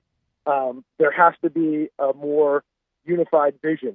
And so one of the things that I heard from an AD, and I don't know how realistic it is, but it was a thing that was mentioned to me, is what what if the Big 12 and the ACC negotiated together? So they essentially formed a super PAC to work together on new TV contracts while not necessarily joining forces as a league on the field. I don't know if that would work or not. It might. The other thing that you hear a lot is maybe the entire Power Five leaves the NCAA, and then we have a more centralized base where, yes, the SEC, of course, is not going to do that, is not incentivized to do that if they don't still get more. But then there's at least a power structure that is interested in the entire sport and not just their school or their league. And I think this is one of the things that COVID really ripped the Band-Aid off on, in showing that when it's everybody for themselves, it is really hard for the sport to function. And that, I think, is a lesson that I hope people are taking from it, because some level of centralized leadership, of understanding this is good for college football, not just for Alabama or Clemson. I think somebody has to be in that role, and right now there's not. So if that starts to change, maybe that changes some of the dynamics too. I'm glad you addressed that. These are all things that we've been kicking around for a while now. I mean, I don't know how you have this, multi-billion-dollar industry and you don't have a college football commissioner, if you will, and you don't have somebody who's looking out for the best interest of college football. I'm old enough now, David, where, I remember BYU winning a national championship. I remember Colorado and Georgia Tech splitting a national championship. These are things that cannot happen now. Right. And that's the thing. It's not that they aren't likely to happen. It's that they legitimately cannot happen. They cannot happen. And that is a problem when you are trying to grow a brand. And that's what this is. It is branding. And frankly, the schools that tend to struggle the most are the ones in the largest markets. So when you think about the last round of conference reshuffling and TV deals and all of that, how much of that was based on trying to convince people in the Northeast to watch college football? And I mean, that's been the fool's gold of college football for as long as I can remember. But when Rutgers and Maryland had real value because people thought we need to expand the brand to the Northeast, like that shows you how desperate they were at that point to expand the brand. The brand has in many ways gotten smaller because you have lost out on, a good bit of the West Coast. I mean, essentially the West Coast is irrelevant with USC being bad and Oregon's been marginal during that time. I mean, there is no West Coast football at this point. And then a lot of the bigger city schools that had been pretty good, whether it was Texas or Miami, and even sort of into the Midwest, when you talk about Colorado and Nebraska, places that had a history of success, haven't been successful. You're turning off and losing potentially a generation of fans, and I think that's problematic as it is. Last thing, David, I'll let you go. Appreciate it as always. Great insight. Can you give me a time frame in which you think we'll begin to see something that helps clarify a direction that we've talked about here, or where this is going to go? I mean, when's the first time I'm going to read a David Hale, or should I say Andrea Adelson and David Hale article in which I learn something that is pushing the sport forward in a different direction? I think probably sooner than later. I mean, we're looking at between the Longhorn Network, the Big 12's TV contract, the playoff contract, and discussions on playoff expansion or changes, we're probably looking in the 2024-25 window. And I would think some of those discussions, the ball will kind of be rolling on those probably in the next year or two. So, how serious are those conversations going to get before we hit sort of that 11th hour? That remains to be seen. But the conversations about what's going to happen with Texas, where's the Pac-12 going, where's the ACC going, what's the next TV deal going to look like, what's the playoff going to look like? Those conversations, I mean, frankly, in back alley channels is probably already happening. And I would imagine that as we get closer and closer to that, like 2024, 2025 range, you're going to be hearing a lot of stories, some of them which will be probably legitimate, many of them that will just be fun and utterly unbelievable. Okay, I lied. Last question this time. Exactly. I don't know if in your reporting it came up, but was there any word through all of the interviews you did when Tallahassee was going to get the ACC network on Comcast? I was told that as soon as Tallahassee has a football program, No. I think Florida State's going to be much better this year. So, no, I don't. Hopefully, David, fans will be able to watch them too. David, I don't. You can call me off the air. They're not going to be that much better this year. I'm just trying to be a nice person here. I want to be invited back. You're always being invited back. I mean, I know you have a national audience to adhere to and to try to please, but if you find a way to work in when it is that the ACC network will be available to the fine, upstanding folks of Tallahassee on their Xfinity deals. That'd be great because we don't get to see any of these ACC teams ever. Unless, it's rather frustrating. I mean, we do, but it's the YouTube thing, and that's glitchy. It's really frustrating. I am with you 100%, and I think, again, this was a leverage conversation where the ACC has quickly learned they didn't have nearly as much leverage as they thought they might. They didn't have any at all, and they were told to kick rocks. Always appreciate it, my brother. Great stuff. Be well. Good to hear from you. We'll talk again soon. Sounds good, man. Talk to you later. All right, be good. That's David Hale, ESPN.com, college football writer. Come back, respond to that in a moment. This is a public service announcement with guitar.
Going to happen here with this Deshaun Watson deal, but a few more women have been added to the ledger. Sweet Jesus. I don't know what he did or did not do. I don't know if he did anything illegal, if it's a grand conspiracy, or if he's incredibly guilty and deserves to go to prison, or something in between. I have no idea, right? We'll wait and see how this plays out. What I do know is my man has had way too many appointments with massage therapists. What are we doing? Right, pick one. I mean, Jesus. I mean, this is what's going on here. Yeah, that would be my number one bit of advice, would be just pick one and stick with one. Pick your favorite. Right. The one that really knows what she's doing. Well, and I don't even, yes, maybe, allegedly, perhaps. Correct. Yeah, who knows? But just, if you're an athlete, like, what do you got your Mondays, you got your Tuesdays, and your Wednesdays. I mean, my God, I don't know what's going on, but I know there's an addiction to massages. That's right. what like, the argument is what kind of massages. The problem is there's some sort of addiction to massages right. going on here. What are we doing? You get that report from your credit card company or whatever, and they're like, they get the pie chart of what you're spending money on, and for that, it would be 98% massages. You're like, what's going on here? And even your bank would be like, is everything all right? in the memo section. Everything all right here? Right. I mean, this can't be accurate, right? You didn't write another check for a massage, did you? Like, Deshaun, you're doing a great job. You're actually saving about $600,000 more than you're spending every 2 weeks. But the massage thing, do you need help? Would you like us to recommend you a place that's worth going back to? Yeah, this is here's the thing, too. This is just a conversation and an observation about the modern era in which crimes may or may not be committed, but the problems that you have, if in fact you have maybe allegedly committed crimes, is that what I've noticed with a lot of people, and really could fall under any of the categories of crime. I'm not saying he did or didn't. I'm saying this could be anything. Man, texts and phone calls and Instagram and Facebook and Twitter and email. And, man, too many people, if in fact they committed a crime, don't know if he did, but too many people I see nabbed because of their imprint, their footprint on the interwebs, Tom. Like, lots of these guys, texting, falling into people's DMs and all of that. This could come back to get you if you did something you should not have done, and it often does. Well, and that's the thing that yesterday I saw, and it makes the bottom line, and I'm just like, oh, God. It's the legacy of the Tiger Woods thing, really, and social media, but it makes the bottom line that Deshaun Watson is reportedly deleting his direct messages from Instagram with the particular massage therapists. Some of the women, yes. Allegedly. To which they have to have a second line on the bottom line that says his attorney categorically denies that that's ever happened. I'd think that'd be easily verifiable. Well, it will be if they go to court. That's Rusty Hardin, who's his lawyer, and he's a huge bigwig lawyer. You've heard the name, and for good reason. But they're going to engage in the big-time battle that is this public relations quest here. The attorney that is representing the women is also a high-profile dude who is a former Marine and is really big on self-promotion, and he's won huge cases. And so this is going to be a battle between two high-profile attorneys, and you're going to read all kinds of headlines because both of them like to be in headlines. Right. I mean, it's a see and be seen sort of thing. So, you take it with a grain of salt. You don't know what's true and what isn't true, and I'll continue to sustain that. But I will say it is highly irregular, obviously, to have 21 different women accuse you of inappropriate, at the very least, behavior while in a massage therapy session. So I don't know what happened, but I will say my man is addicted to massages. I mean, I hope none of this happened, obviously. I mean, I don't want any women to be subjected to unwanted sexual advances. Of course, nobody does. But it's hard for the average guy that's reading this story not to think that something's amiss when there are this many and singular in focus. It's like when you started to read the stuff about Louis C.K., you didn't know what was true there either. Now, Louis quickly eliminated all doubt by admitting that it was true. But what ended up happening with him, I remember the first time I read on the internet that a woman was accusing him of this very specific deed that involves self-love. We'll just put it that way, in front of that person, okay? Well, you read that, you're like, well, that's kind of a weird thing to accuse somebody of. Like, you don't usually hear that. That's very unique in the realm of accusations. However, However, Yeah. this is why you're always good to be careful of let it play out. And Louis, you said put it to bed. Yeah. But the Josh Pastner thing Oh, was yeah. so graphically detailed Oh, yeah. that when I read it, I thought, he's who the done. hell would make this up? Right, well, somebody did. And apparently, Mm-hmm. you never know, but like apparently it was. Yeah, yeah. Unbelievably graphic, the report that came out.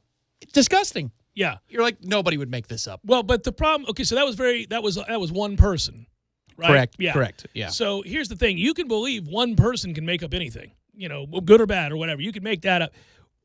It's harder when you got like 20 different people saying, yeah, that happened to me too. Right. Like when the Cosby stuff started happening and all of a sudden 70 women, you're like, well, Correct. So That's me and my mom. right. You're like, I don't think Mom. 86 I people. mean, what are we doing here? Yeah. And they all say the same thing. It's like, but back to the Louis C.K. thing for just a second. Before he put it to rest, and no doubt he did because he knew more were about to come out because he knew he was guilty. But once one said what she said, and then a second and a third, before the fourth happened, my man was like, okay, yeah, it happened. I did that. I'm guilty of this reprehensible behavior. I need help. I'm going to get the therapy I need. I will work this out with the women who were subjected to this unwanted advance. My apologies. That doesn't mean I'm sympathizing with him. What I'm saying is that ended that. What's happened here is this is again, similarly, another very unique charge. And we now have 21 different women saying this. It's just it's bizarre. The timing of this, though, is unbelievable because 6 weeks ago, we're talking about him demanding a trade and him holding all the cards to go pretty much where he wants because he was wronged by the organization, not clued in on the next personnel decisions or coaching decisions, front office hires. And apparently he was promised that. And everybody who's on the inside says, well, this is somebody whose character is beyond reproach. So you've got to believe Deshaun here.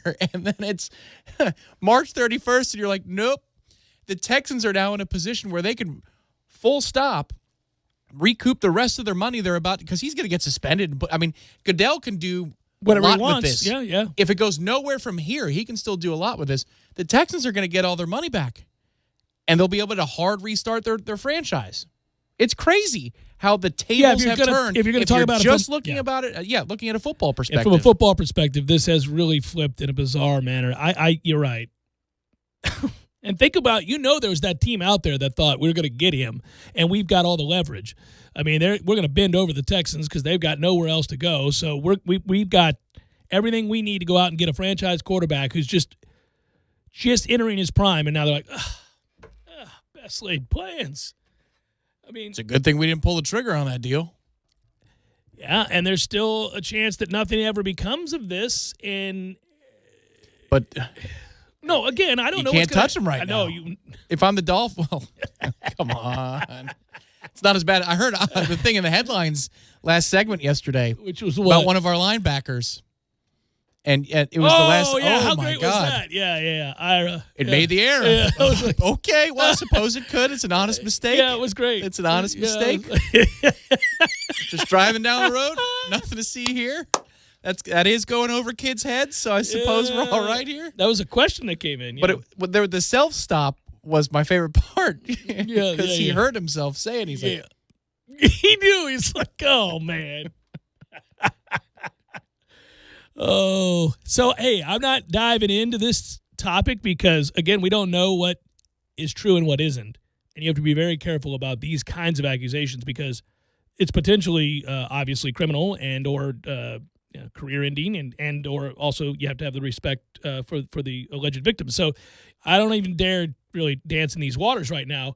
I'm just saying there's a massage addiction at the very least. Either on the up and up or not, there's some sort of massage addiction going on here. And I get that he's a professional football player and muscles ache. But my God. I mean, the team has one. You can just use the team trainer. I mean, Yeah. especially since you're the franchise quarterback. Well, yes. And no matter whether anything happened or not, I believe you would look at, if you're the next masseuse, right? Yeah, you get the call. Hey, Deshaun. Yeah. Before we get started here. Just let me tell you something. You're wearing jeans to this massage, and they stay on. That's how this is going down. Take it or leave it. Yeah, that's what I'm propping up to you, buddy. You seem to have an issue once the massage starts. Just saying. Boot cut. No capris. Oh, Jeff Cameron Show 97.9 ESPN Radio. They have to stay zipped.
Final hour of the Jeff Cameron Show, at least for today, a Ballsmic Wednesday. Hope this sees you doing well. Appreciate you joining us. I'm Jeff, that's Tom. We're online, ESPNTallahassee.com. That's where you're going to listen live via the streaming free. Always don't miss anything. If you do, go back, get caught up at your leisure. You want to email the show, you can. JCS@979, ESPNRadio.com. On Twitter, it's at J Cameron Show. Hello, YouTubers. Happy opening day eve. I don't know. Was it a kick to the cojones? I'm going to circle back here and touch a little bit more on what we just talked about with David Hale. But was it a kick to the cojones? Did a lot of you guys go to bed last night and then wake up and see that UCLA beat Michigan and think, what the hell? They were a first four in, last four in, however you want to call it. Here they are in the Final Four.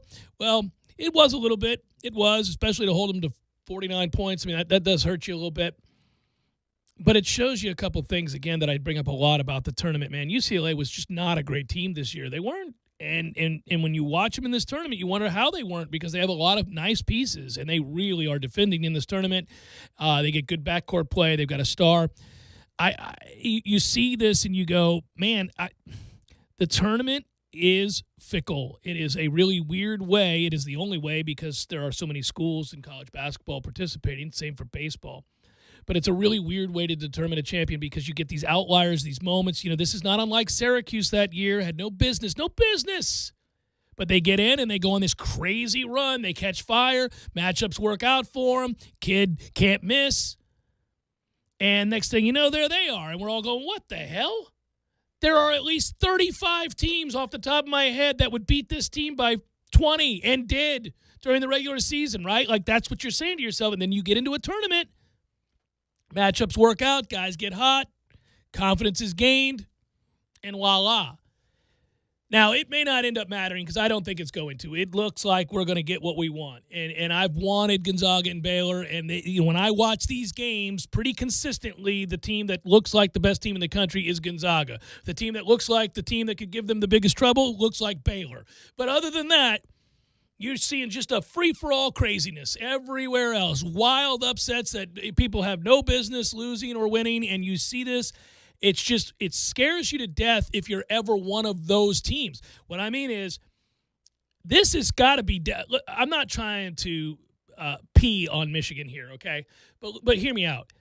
That is a devastating loss for Michigan. That is a bad loss for Juwan Howard in Michigan. That team is loaded. They're better than Florida State. So Florida State losing to Michigan isn't the end of the world because player for player, Michigan's better than Florida State. Period. They just are. And so you lost to a 1 seed, not a first four in or last four in. You lost to a 1 seed if you're Florida State. Who's better than you? Michigan just took a team and lost to a really below-average UCLA squad in a year where they should have gone to the Final Four. That's how good Michigan has been. That's how good that talent is. So this is going to sit with them in a negative way for a very long time. But it's so weird, isn't it? It's all relative. I mean, if Gonzaga – so the weight of being a 1 seed in a lot of ways scares the heck out of me, Tom. If we ever do get – so I would have been more nervous last year as a 2 seed who's getting sent to Tampa with a favorable draw because, by definition, if you're a 1 or 2 seed, you're going to be playing some lower-seeded teams. You can't lose those games. You have to just punch your ticket without even thinking about it to the Sweet 16. Now, once you do that, you're still going to be favored in every game you play until you get to the Final Four. That's how good you are. There's so much to lose when that happens. So much to lose. You know, everybody who plays you has nothing to lose on that given night. It is so much harder to watch that than it is when you're a 4 or a 5 or a 6 or a 7 or any of those seeds because you're like, well, what do we got to lose? We're playing a 1, playing a 2. We're not supposed to win this game. And I just bring this up because I think about those losses. I think about Ohio State getting bounced, Illinois getting bounced when they did. I mean, can you imagine the pain in their heart? I hate it for them. I mean, you're not going to lose sleep, but I'm just saying that's a toughie. The tournament's unpredictable. It creates things like this. It does, but this year it does appear to be predictable once we get to Saturday and you have the doubleheader. Now, Houston might rise up and score an upset, but Gonzaga ain't losing. No, sir. But I'm saying you have to be so far and away better than everybody else to avoid what we're seeing here, like these kinds of cataclysmic upsets and devastating losses. It can't be that you're one of the best 3 or 4 teams in this really good conference or one of the best 2. You have to be, we're better than all you asses, and it's not close. Right.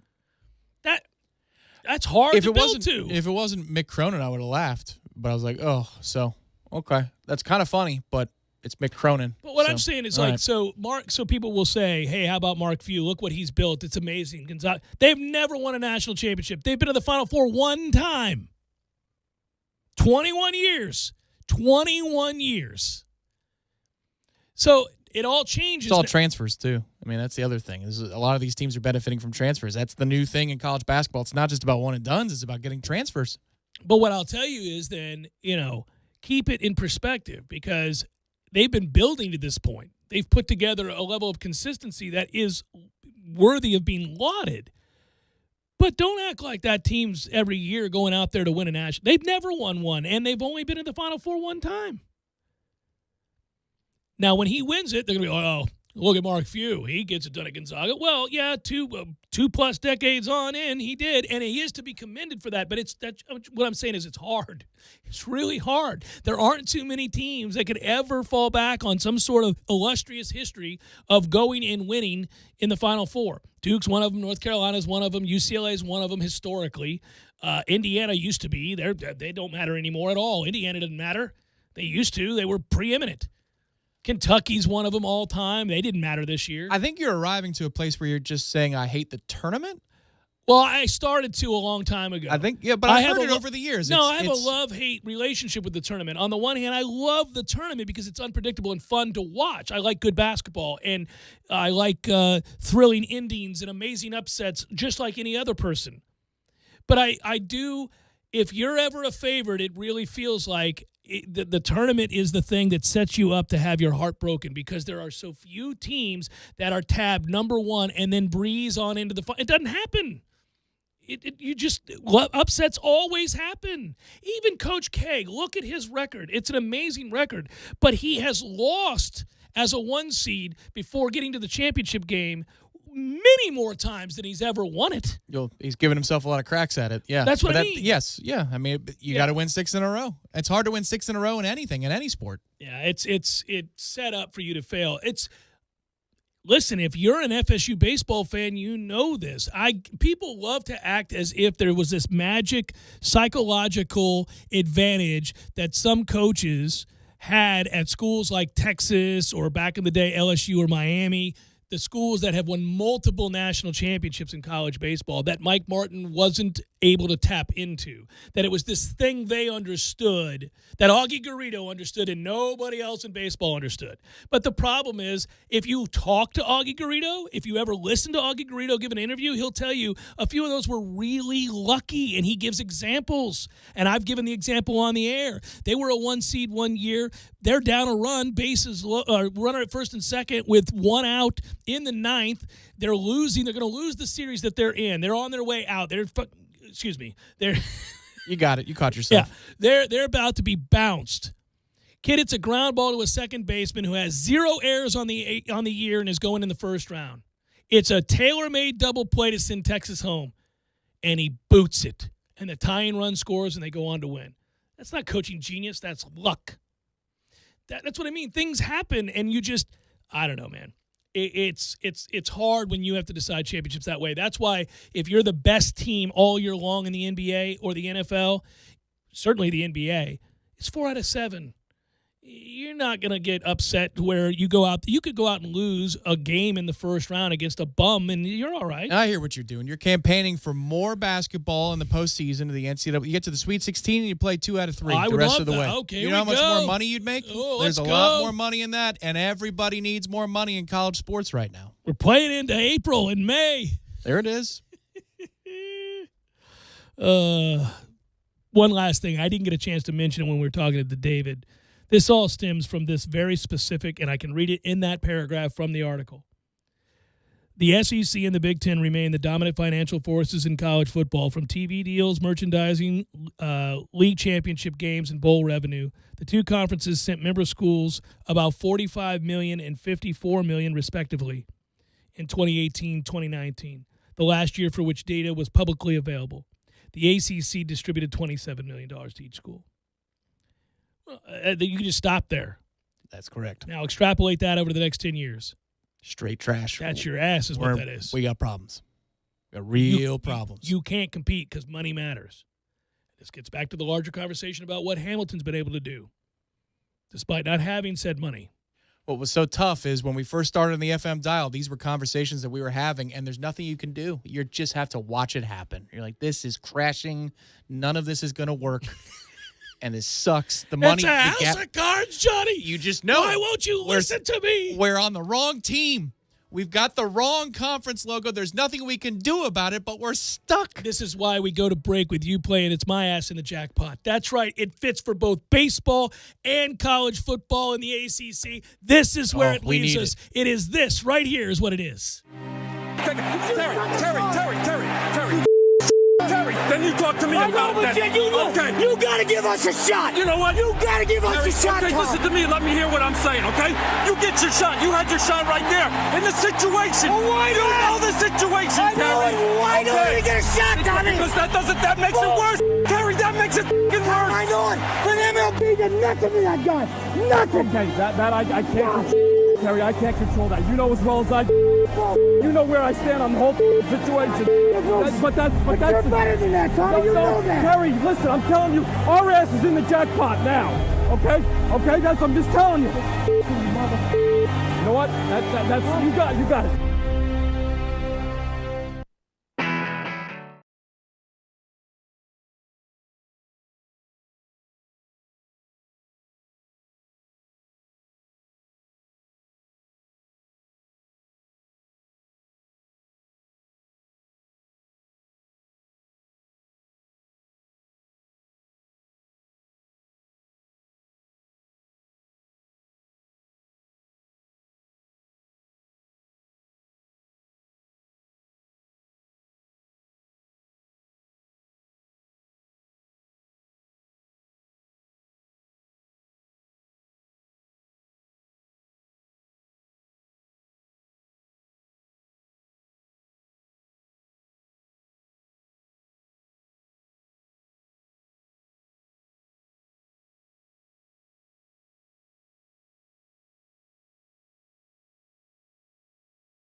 but he's so particular about his roles in movies, and you forget that he's in certain things. And so you're flipping around one night, and, he's always playing the quirky guy behind the counter or the dude drinking a cup of coffee, smoking a cigarette at the cafe or whatever. And, he's got a funny line or he says something crazy or he just looks bizarre.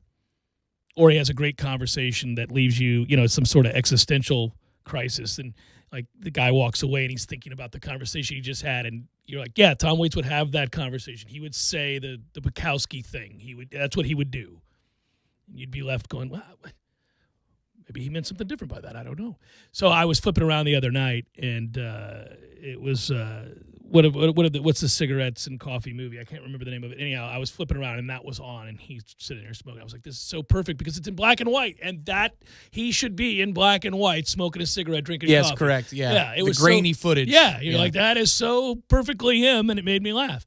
And when you just played Tom Waits, I thought, yeah, that's exactly right too. I've always wondered, and I think the world does, and that's part of his charm, how much of that is created character and how much of that is who he is. His wife and him have been together for over 40 years. He doesn't do a lot of interviews. Very, very rare. He's very reclusive. He's best friends with Keith Richards, which just means he's probably had a good time or two, but in secluded ways, right? And secondarily, when he'll do like an NPR interview once every 20 years to announce he's going to do a 8-city tour. He'll be on with Terry Gross. You're like, look at that, Terry Gross got Tom Waits. She's the envy of the world right now. And the conversation is riveting, but it's over. It's short. And you're like, did he go into character, or is that just who he is? It's hard to know. I think it's who he is, but it's hard to know. You'll never know. And that's the way he likes it, because you're going to wake up, I don't know, in the next 2 years, and he's going to be dead. You're like, we never knew you. We all love you, but we don't know what the hell you were. We don't know. You were just this thing passing through. It's an amazing thing. By the way, we aren't on the air tomorrow. I mentioned it numerous times today. We are going to have a podcast for you, but it's opening day, so we're carrying the Braves. And here's the deal. It occurred to Tom, and I'm glad he brought it to my attention. That's what an awesome producer does. Oh, boy. Hey, man, we've got probables. And you got to have probables for the games tomorrow, and we won't be on the air to do them. So we can reintroduce probables, but now the tradition on this show has been such that we intentionally, typically, it's a tongue-in-cheek thing, man. A lot of times the music is not stuff that's in the catalog on the drive home. It's not like we're listening to Ambrosia, okay? It's not happening. Just as probables is a tongue-in-cheek thing because it's like, what the radio pros would do. Right. But yet we love it. We do love it. There are creature comforts. And our listeners love it, man. So it's not – I've grown to love it in a way where it's no longer a tongue-in-cheek joke. It's a thing that I like. It's real. And people like it. They don't even know why they like it. I've got people who have told me numerous times, I love when you guys do probables, and I don't know why.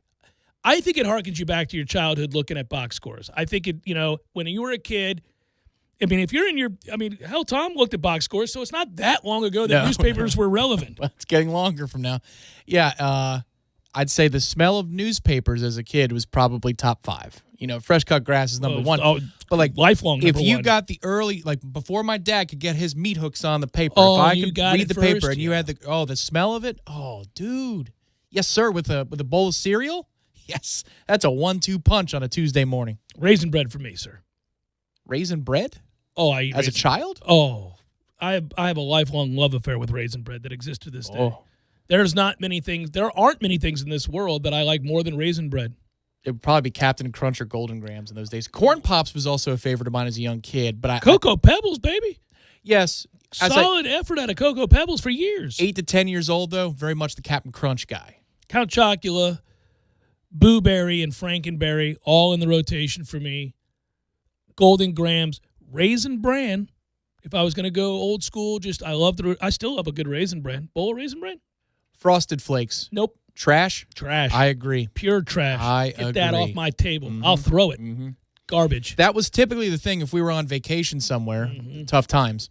That's what they would bring if you ordered a bowl of cereal. Yeah, you're like, what is this nonsense? Get this off. Mom, I don't want that. How about the Apple Jacks? No, I don't want the Apple Jacks. I don't like Apple Jacks either. Can we get standard Cheerios in here, please? I guess if we have to. I don't like Cheerios all I'll that take much. Rice Krispies if I need them.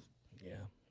But not we're Frosted We're getting Flakes. way down the row here. Frosted. We're getting way down the road. Because I'm already in a position of anger and loss, and I just need something standard. Frosted Flakes, no. Never understood how anybody in their right mind eats grape nuts. Grape nuts can go to hell. I've never had them. They're terrible. Don't eat them. Kids in my school swore by Apple Jacks, and I think it was because of the logo. I think it was purely the logo because they were terrible. Not any good. Not any good. Golden Grahams are good, though. Really, they've stand the test of time. To this day. My son eats Golden Grahams. He gets so mad I take his bowl of cereal all the time. I'll walk in there like, look at that, little Golden Grahams. He's like, no, Dad. Yep. So we're going to break with tradition. We're going to add to the ledger. We have new and more diverse bumper for probables. It does have to fit under the umbrella of it's a probables type song, but it doesn't have to be by a sorry artist like we often pick. Now, we have had good artists in there as well. I mean, we're not tongue-in-cheek when we play Frank Sinatra. Frank's a legend and awesome. But we upped the game a little bit. A little Bill Withers for that ass. Okay, that's a step up from the old yacht rock. It's first of all, it's a doffing of the cap. Bill just passed away last year. Bill lived a good life, man. Into his 80s, was prolific in a lot of ways. Bill had a good time in this life and produced wonderful music. So this is what it would sound like tomorrow if I were doing it, but we're doing it today. Here you go. It's time for, how you say, with the pitching, probables? Oh, forget about it. It works perfect. Blue Jays, Yankees. Yankees clear-cut favorites to win the American League. Don't choke. Don't choke. Haven't had anything in the ledger up there in New York since 2009. Boy, that's a long time ago. Long time ago. I remember seeing that final game of that series. I was at the Palace because I was a child. Ryu Cole. Good game. Indians, Tigers, Shane Bieber, Matthew Boyd. Boy, the Tigers got to be tired of rolling Matthew Boyd's sorry ass out there. Orioles, Red Sox, John Means, Nathan Eovaldi. Remember when Eovaldi was a Ray? Yeah, when he was heralded. Yeah. He threw hard. Now everybody throws hard. Twins, Brewers, Kenta Maeda, Brandon Woodruff. Oh, here it comes. Get ready for the disappointment in my voice day in and day out. Pirates, Cubs. Chad Kuhl is the Pirates opening day starter. You got to be effing kidding me. Chad Kuhl. Sorry ass. My late colleague, Stuart Scott, would have called him Chad Kuhl is the other side of the pillow. Kyle Hendricks goes for the Cubs. Braves, Phillies, Max Fried, Aaron Nola. Dodgers, Rockies, Clayton Kershaw still rolling out there. His 9th opening day start, most in franchise history. Each of the last 2 years, he hasn't been able to do it because of elbow issues, so he's back doing it. German Marquez going for the Rockies. Boy, people are still trying to start with Madison Bumgarner on opening day. That's somebody being the D-backs. Always sounds a little pornographic to say it that way. But, or denigrating. Yeah, the D-backs are rolling out Madison Bumgarner as their ace. Hasn't really been an ace in a long time. What are you, a D-back? Yu Darvish, who I think, and so does everybody else, going to have a huge season this year. I held Yu Darvish's shoes, my claim to fame. Just a few claim to fames, but that's one of them. Held those giant-ass shoes when he was in Tejas. Padres got a squad this year. A lot of squads in the National League. Yeah. Padres went and got themselves a squad. Yeah, they said yes to everyone. They're not having it. Cards, Reds, Jack Flaherty. Only Flaherty. Luis Castillo going for the Reds. Boo. Is it true that Wainwright looked good in spring this year again? Spring, who cares? Jeez. Rangers, Royals, Kyle Gibson, Brad Keller. We got the Rays and the Marlins. Okay. I'm paying for this. 410, we're watching. That's on one of the TVs tomorrow. Look at this matchup. Tyler Glasnow and Sandy Alcantara. Oh. I like it. That sounds like an epic game of pool. Glasnow Alcantara? Yeah, that sounds like a game of 9-ball that you would pay to see. Yeah. Here you go, buddy. Everybody's favorite. Let's go, Mets. Hey. Mets, Nats. The rivalry continues. Ugh. A whole lot of hatred. Best pitching matchup of the day. I take it to beer. That'd be Jacob deGrom, Max Scherzer. Oh, Mr. 2016. White Sox, Angels, Lucas Giolito, fun to say, Dylan Bundy. Then we got Astros, A's, Zach Greinke, Chris Bassett. Giants, Mariners, Kevin Gausman, and Marco Gonzalez. And that is a look at those that shall reside on the bump.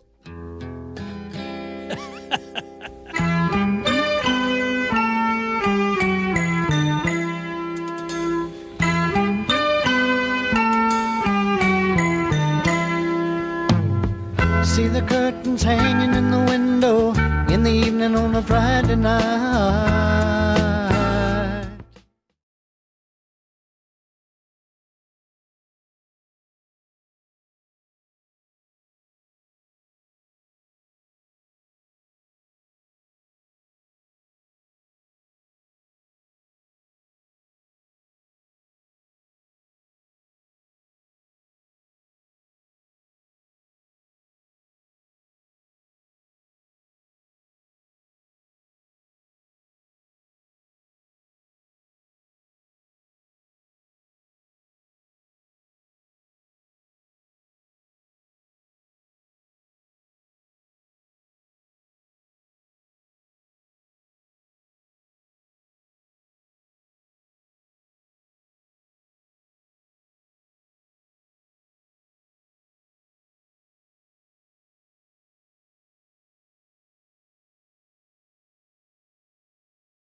Saw them play this at Club Down Under. 1994-ish? 5-ish? Long time ago now, Tom. Driving over to campus for practice, it just constantly reminds you how much time has passed. It's amazing. Yeah, like I always say, I know I'm broken record. Wait till you're my age. It's even more amazing. You go, good Lord, how did that happen? You can always say that to me, too. Well, yeah, the rest of my life, certainly I can. You'll miss it someday, buddy. There is, and there are still others who can do it to me that I look over at, and I'm like, that's right, you were here in 85 when I was in high school. Yes, yeah, that's us old-timers kind of stick together. I ran into Tom Block during one of the practices in the last 2 weeks, and we were hanging out watching the practice, and it was kind of if he's listening now, he'll laugh. He knows what I'm talking about. It took a dark turn, Tom. It took a dark turn. We were talking about people that we have worked with. Oh, no. Yeah. But it's, it wasn't dark. I mean, we kept it light, but we were basically Kermit the Frog and what's-his-face just staring at each other after a few of us mentioned names. The next thing you knew, we were up to like 7. Mm-hmm. And we were kind of like. And you've been the young person on the beat who's like, I don't care who any of those people are. I'm just trying to, carry on practice. Why these guys always have to talk about the 70s or the 80s, right? Right. And now you're that guy. Now I'm that guy, yeah. And I don't bring that. I mean, I use it as a reference point. It's actually, I had to check myself.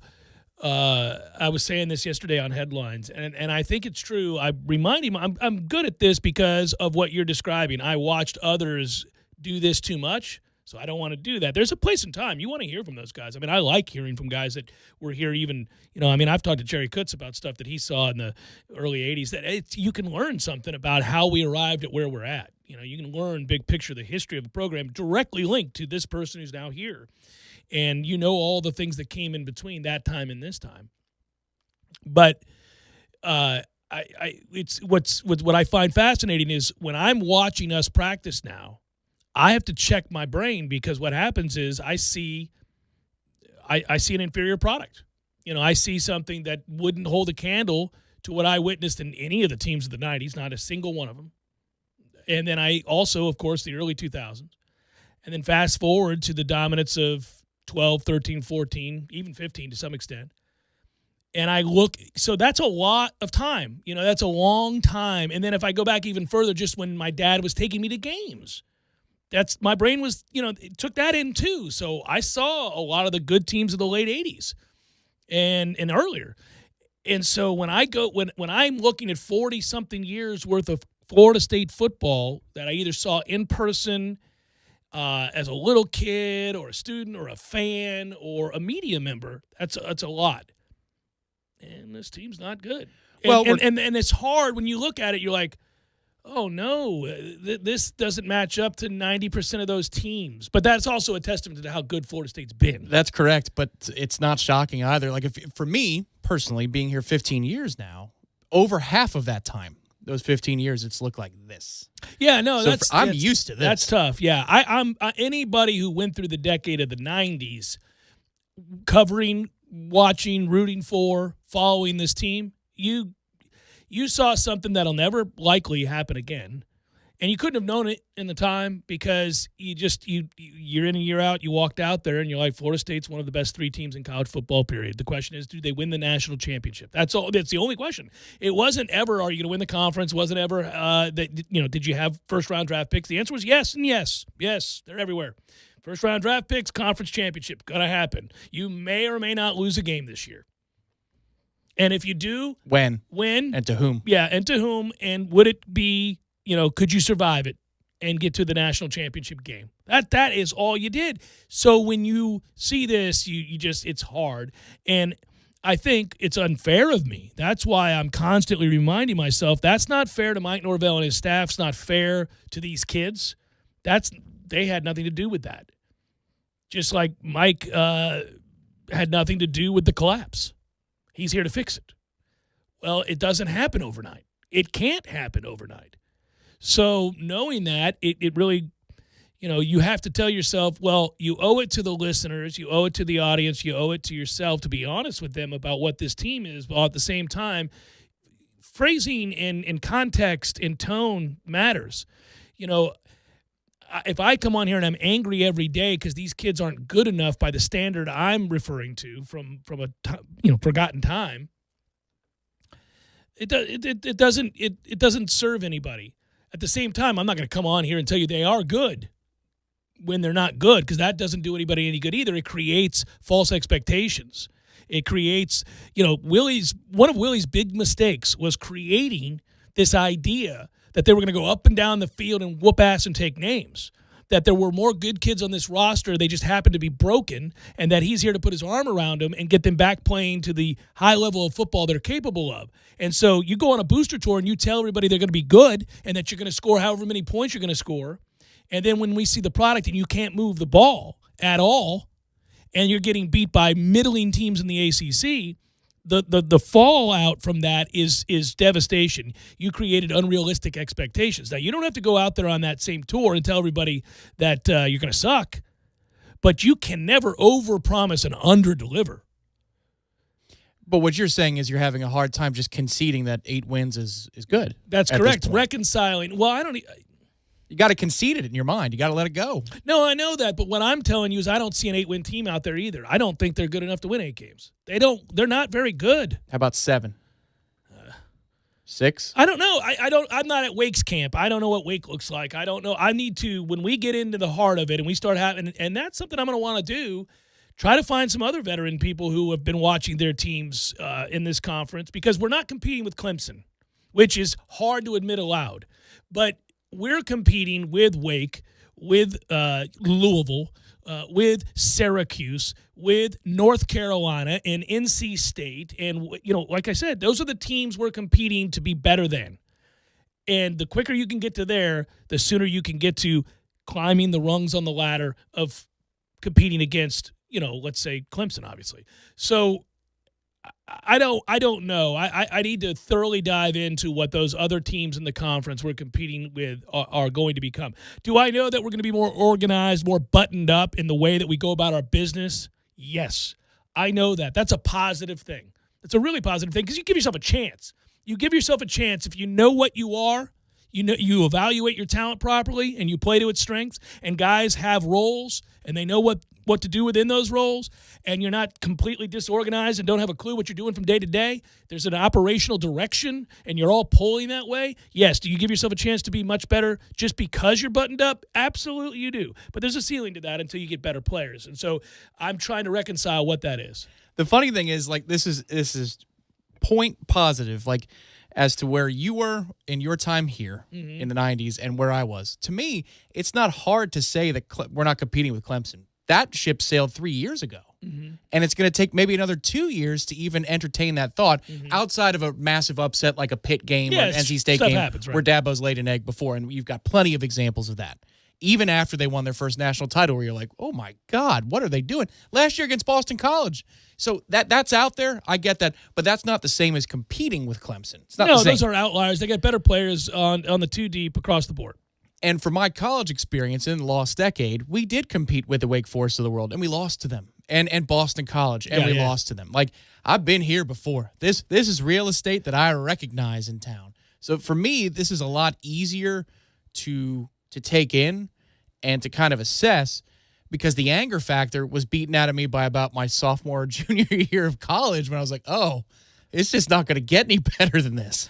Well, and I think, too, Tom, there's so many facets to this. So somebody tweeted at me after we lost to Michigan, and they said, it was the next day, and they tweeted, you would arrive. They quoted me from something that I said a while back, and I think I know when I said it. But anyhow, the person said, one day these losses won't mean as much to you. You'll handle these things better. And it's just growth, right? It's just becoming an adult. And the person was noting that they felt they weren't holding on to the loss to Michigan the next day. They had gone on. So anger's relative. If I were in my mid-20s and we were this, I would be irate. I mean, this is ridiculous, And I don't get as mad as I once did, period, about any of my teams, players, people losing games. That's in a different perspective. What I get mad about is when you don't play to your potential, you're disorganized, kids aren't put in positions to succeed, and failure happens for reasons other than you're not good enough. If you just aren't good enough, I can live with that. Now, it doesn't mean I like it, doesn't mean that I'm okay with it, doesn't mean that I just could wallow in this nonsense forever. No, it just means that I'm not going to flip out and flip desks. I'm just going to, okay. So I do look forward to a buttoned-up group getting the most out of what they can be, because we haven't done that in a long time either. Right. So can we just start with that? That's really what I need to see. Give me that, and that might be good enough to win 7 games. Well, and I'm not comparing this team to the next team I'm about to list. The one I go to often, because it's one of my favorite seasons. It's 2010. Just because you saw that growth, you saw the forward movement. There was no denying the forward movement of the program. That's correct. After the 2010 season. Yeah, I need to say that this year after the 2021 season, do we see real growth and forward momentum? Yes, I think you can, but you won't be able to say it to the degree that we grew that season. I think that group was primed to take a bigger step than this group is, because they had better athletes. They had more of them, better athletes. Mm-hmm. This team doesn't, but it still can do something. Like, to me, this is a team where you just sit back and watch.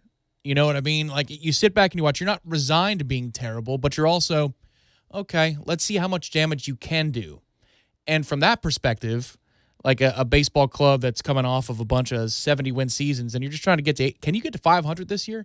Can you give me 81 and 81? That would be phenomenal.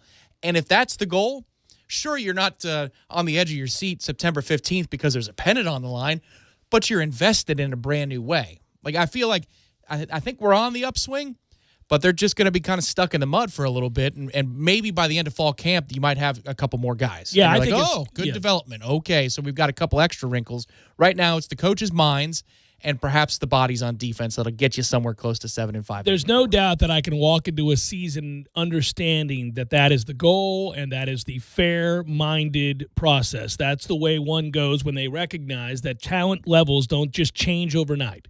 So there's no way for me to, expect something other than a team that shows gradual growth, gets the most out of what they do have, is well prepared, and maybe that creates a 7 or 8 win season, which carries over into momentum and recruiting. Yes, that's the only way to look at the upcoming season. If you look at it any other way, you're bound to be bitterly disappointed. And there's no reason, there's no proof, there's no. It's like thinking that you're going to go shoot in the 70s and you play golf once every 3 weeks. Well, you're a dumbass. Stop doing that. You're not going to be able to shoot in the 70s when you play golf once every 3 weeks. They're not going to suddenly run a bunch of 4.240s because nobody on that team can. So that's the way that works. I get that. But when you go out there and watch practice, a spring practice, and it's a jarring reminder of how far they have to go, it's hard not to have that inform the tenor of your conversations on this show. That's what I mean. I'm checking myself. I know, using reason and logic, rationale, that's all true, what we just said. And then I'm there watching practice, and I'm going, Your 20s are still coming out in here. Yeah, a little bit. yeah. I mean, it's just like, well, this ain't going to get it done, boys. It's tough when that happens. You're just reminded of it. But the funny thing is, I do it with other people's teams better than I do my own. Right. I am so much better at telling you your team is getting better, and not even condescendingly. I rather enjoy watching my friends' teams figure it out and get better. I got more calls when the Pirates went from losing 100 games a year for 10 years and suddenly went 81 and 81, because that happened. And I had friends coming out of the woodwork, hey, man, I'm watching. You got a little something going. And, I'm like, thanks, a-holes. But it's true. Like you like to see that. You can recognize it easier. Well, you're not emotionally attached to it. But you know what? You got to have the pride or put the pride aside to say that's okay. Like, that's an accomplishment. It is. I know we're at Florida State. Yeah. I know that. Like, those banners over there, they're old and dusty, and they've changed colors because of the damage from the sun. Like, I get that. But it is an accomplishment in the here and now to win 9 games, including the bowl. Mm-hmm. That is okay. It's okay to be excited about that. Does the baseline of it suck? Of course. Yeah, no. You can do both. But it's okay. Those competing things can be true. Absolutely. No, it can be. Not arguing with you there. Just giving you an honest, laying it bare. Letting you know, When I watch, I go, ooh. I'm proud in a way of you, though, that you can still do that after 5 years of this. Like, how could that stun you would be my question. Oh, it doesn't stun me. I'm not shocked. It's just, again, wins and losses happen for a reason. And when you witness them, they affect you emotionally. Maybe not to the degree they once did, but they do affect you. And it's because you want so much more for them. That's the other thing. You want so much more. Yeah. So you kind of go out there, no matter how objective you fancy yourself. We're human beings. We're wrought with emotion. So we can't help it. And listen, who pisses you off the most and who provides the most joy in your life? The person you love. The people you love. Those are the only people that can affect you to that degree. And sometimes what they're saying is completely true. It doesn't mean it doesn't affect you, good or bad. In fact, a stranger off the street could say the same thing. You'd be like, whatever, you just dismiss them. Right. For me, one of the people I love the most in this, my parents, right? Right. There are some things about my parents that used to drive me up a wall. But now I'm like, well, that's just who they are. That's what I am with Florida State right now. I love them. But that's just who they are. But that's just who they are. You just at some point they live their lives, and that's just who they are. Well, but you can demand more. I can, but they've got to take the first step, and then I'll reinvest to the point where they'll make me angry again. But they got to take that first step. That's funny. Human beings are so complex. Hey, tomorrow is opening day. We're carrying the Braves for you, so I want you to know this. Heads up, real quick. We're going to have a Bellying Up. Tom and I are going to do that, the podcast. We're going to sit down and talk a little bit, kind of like what we're doing here, but even a little bit rawer. And who knows what we'll get into. That's still to be seen. So that will be posted tomorrow, so you have fresh content. And then, of course, you got the Braves, and it's opening day, and I'm excited about that. And then we're back with you live for the regular show on Friday. That's how things are going to play out. Opening day, man. About it, yeah. They said, hey, Tallahassee 3:05 first pitch. What do you think about that? I think great. Here come the Braves. Jeff and Tom at a bar watching the baseball. That's what I thought. That's how that's going to go, baby. It's opening day. Get you some Cracker Jacks and some tall boys. Hey, now. Don't mind if I do. Sir, are you sure you'd like another tall boy? I mean, yeah. I didn't drive here, sir, if that does anything for you. It's only the 6th inning of the West Coast game. Pretty early, This one might not get done till midnight. What do you want from me? You know what I saw was a preview screen of MLB TV for this season. And apparently you can have a main screen and now 3 other games in the right-hand column. We're getting there. I don't know why it's taken MLB on either cable or the internet, or the internet to get to the DirecTV channel, which has 8 games on at the same time. It's eventually getting there. How is it possible? I don't know what kind of contractual obligations they had. I don't know. Does DirecTV say we're the only one that could do the mosaic? Hey, by the way, and I know we got to go because I'm looking at the clock. Are the Lightning going to start winning again? What the hell's going on with us? 3 in a row. They're banged up on the blue line. They got some problems there. Play tomorrow. I'm asking because the Red Russians have been sparse. They have been. Well, honestly, Teddy has not been handicapping much because Teddy was watching the round ball a little bit too much there. Well, 24-9-2 is still fine, but I know that the 9 is rather easy because it was 6. It's so weird, though, because you had the playoffs and the Cup run in August, September, and then typically right now is when I'd be locking in. Yeah. Because this is when teams matter, or when they care at the same amount because of the playoff push. But that's not the case this year. No. Playoffs don't start for another 6 weeks. Yeah, that's good. I mean, we got time. It's fine. We've seen us play really, really well. I'm just all of a sudden got a little stumbly. I was like, okay, what's going on here? I wake up every morning. I sometimes watch, of course, but then I'll check, and I'm like, what's going on here? Last night, the puck possession for the Lightning was through the roof. Just couldn't put it in the net. You had a stingy whistle and couldn't put the puck in the net. So that was an empty netter to put it to 3-1. I mean, that's essentially a 3-2, 4-2 win on most nights. This was an outlier. All right. It's on the heels of a couple of losses. That's why it hurts more. But you got another one with Columbus, and then you got 2 with tomorrow. Detroit. That's a nice way to get right. I also just don't like losing to Columbus. Ever since what happened, that thing that we don't speak of anymore, I don't like talking about that. We at least exercised those to some degree last year. We certainly did, but it'll always be in my mind because that was pathetic. Mm-hmm. It was embarrassing. It's always going to be incredible restraint from our general manager not to fire our ass of a coach after that performance. Good thing he didn't, because the guy went on to do wondrous things. It taught him a lesson. It did. To change. Yes. Thankfully, it happened. Good work out of you. Good work, Matthew. Thanks to all of you, of course, for listening. We appreciate it always, and we'll be with you in podcast form tomorrow for opening day and then regular show on Friday. Be well, everybody. Have a great night.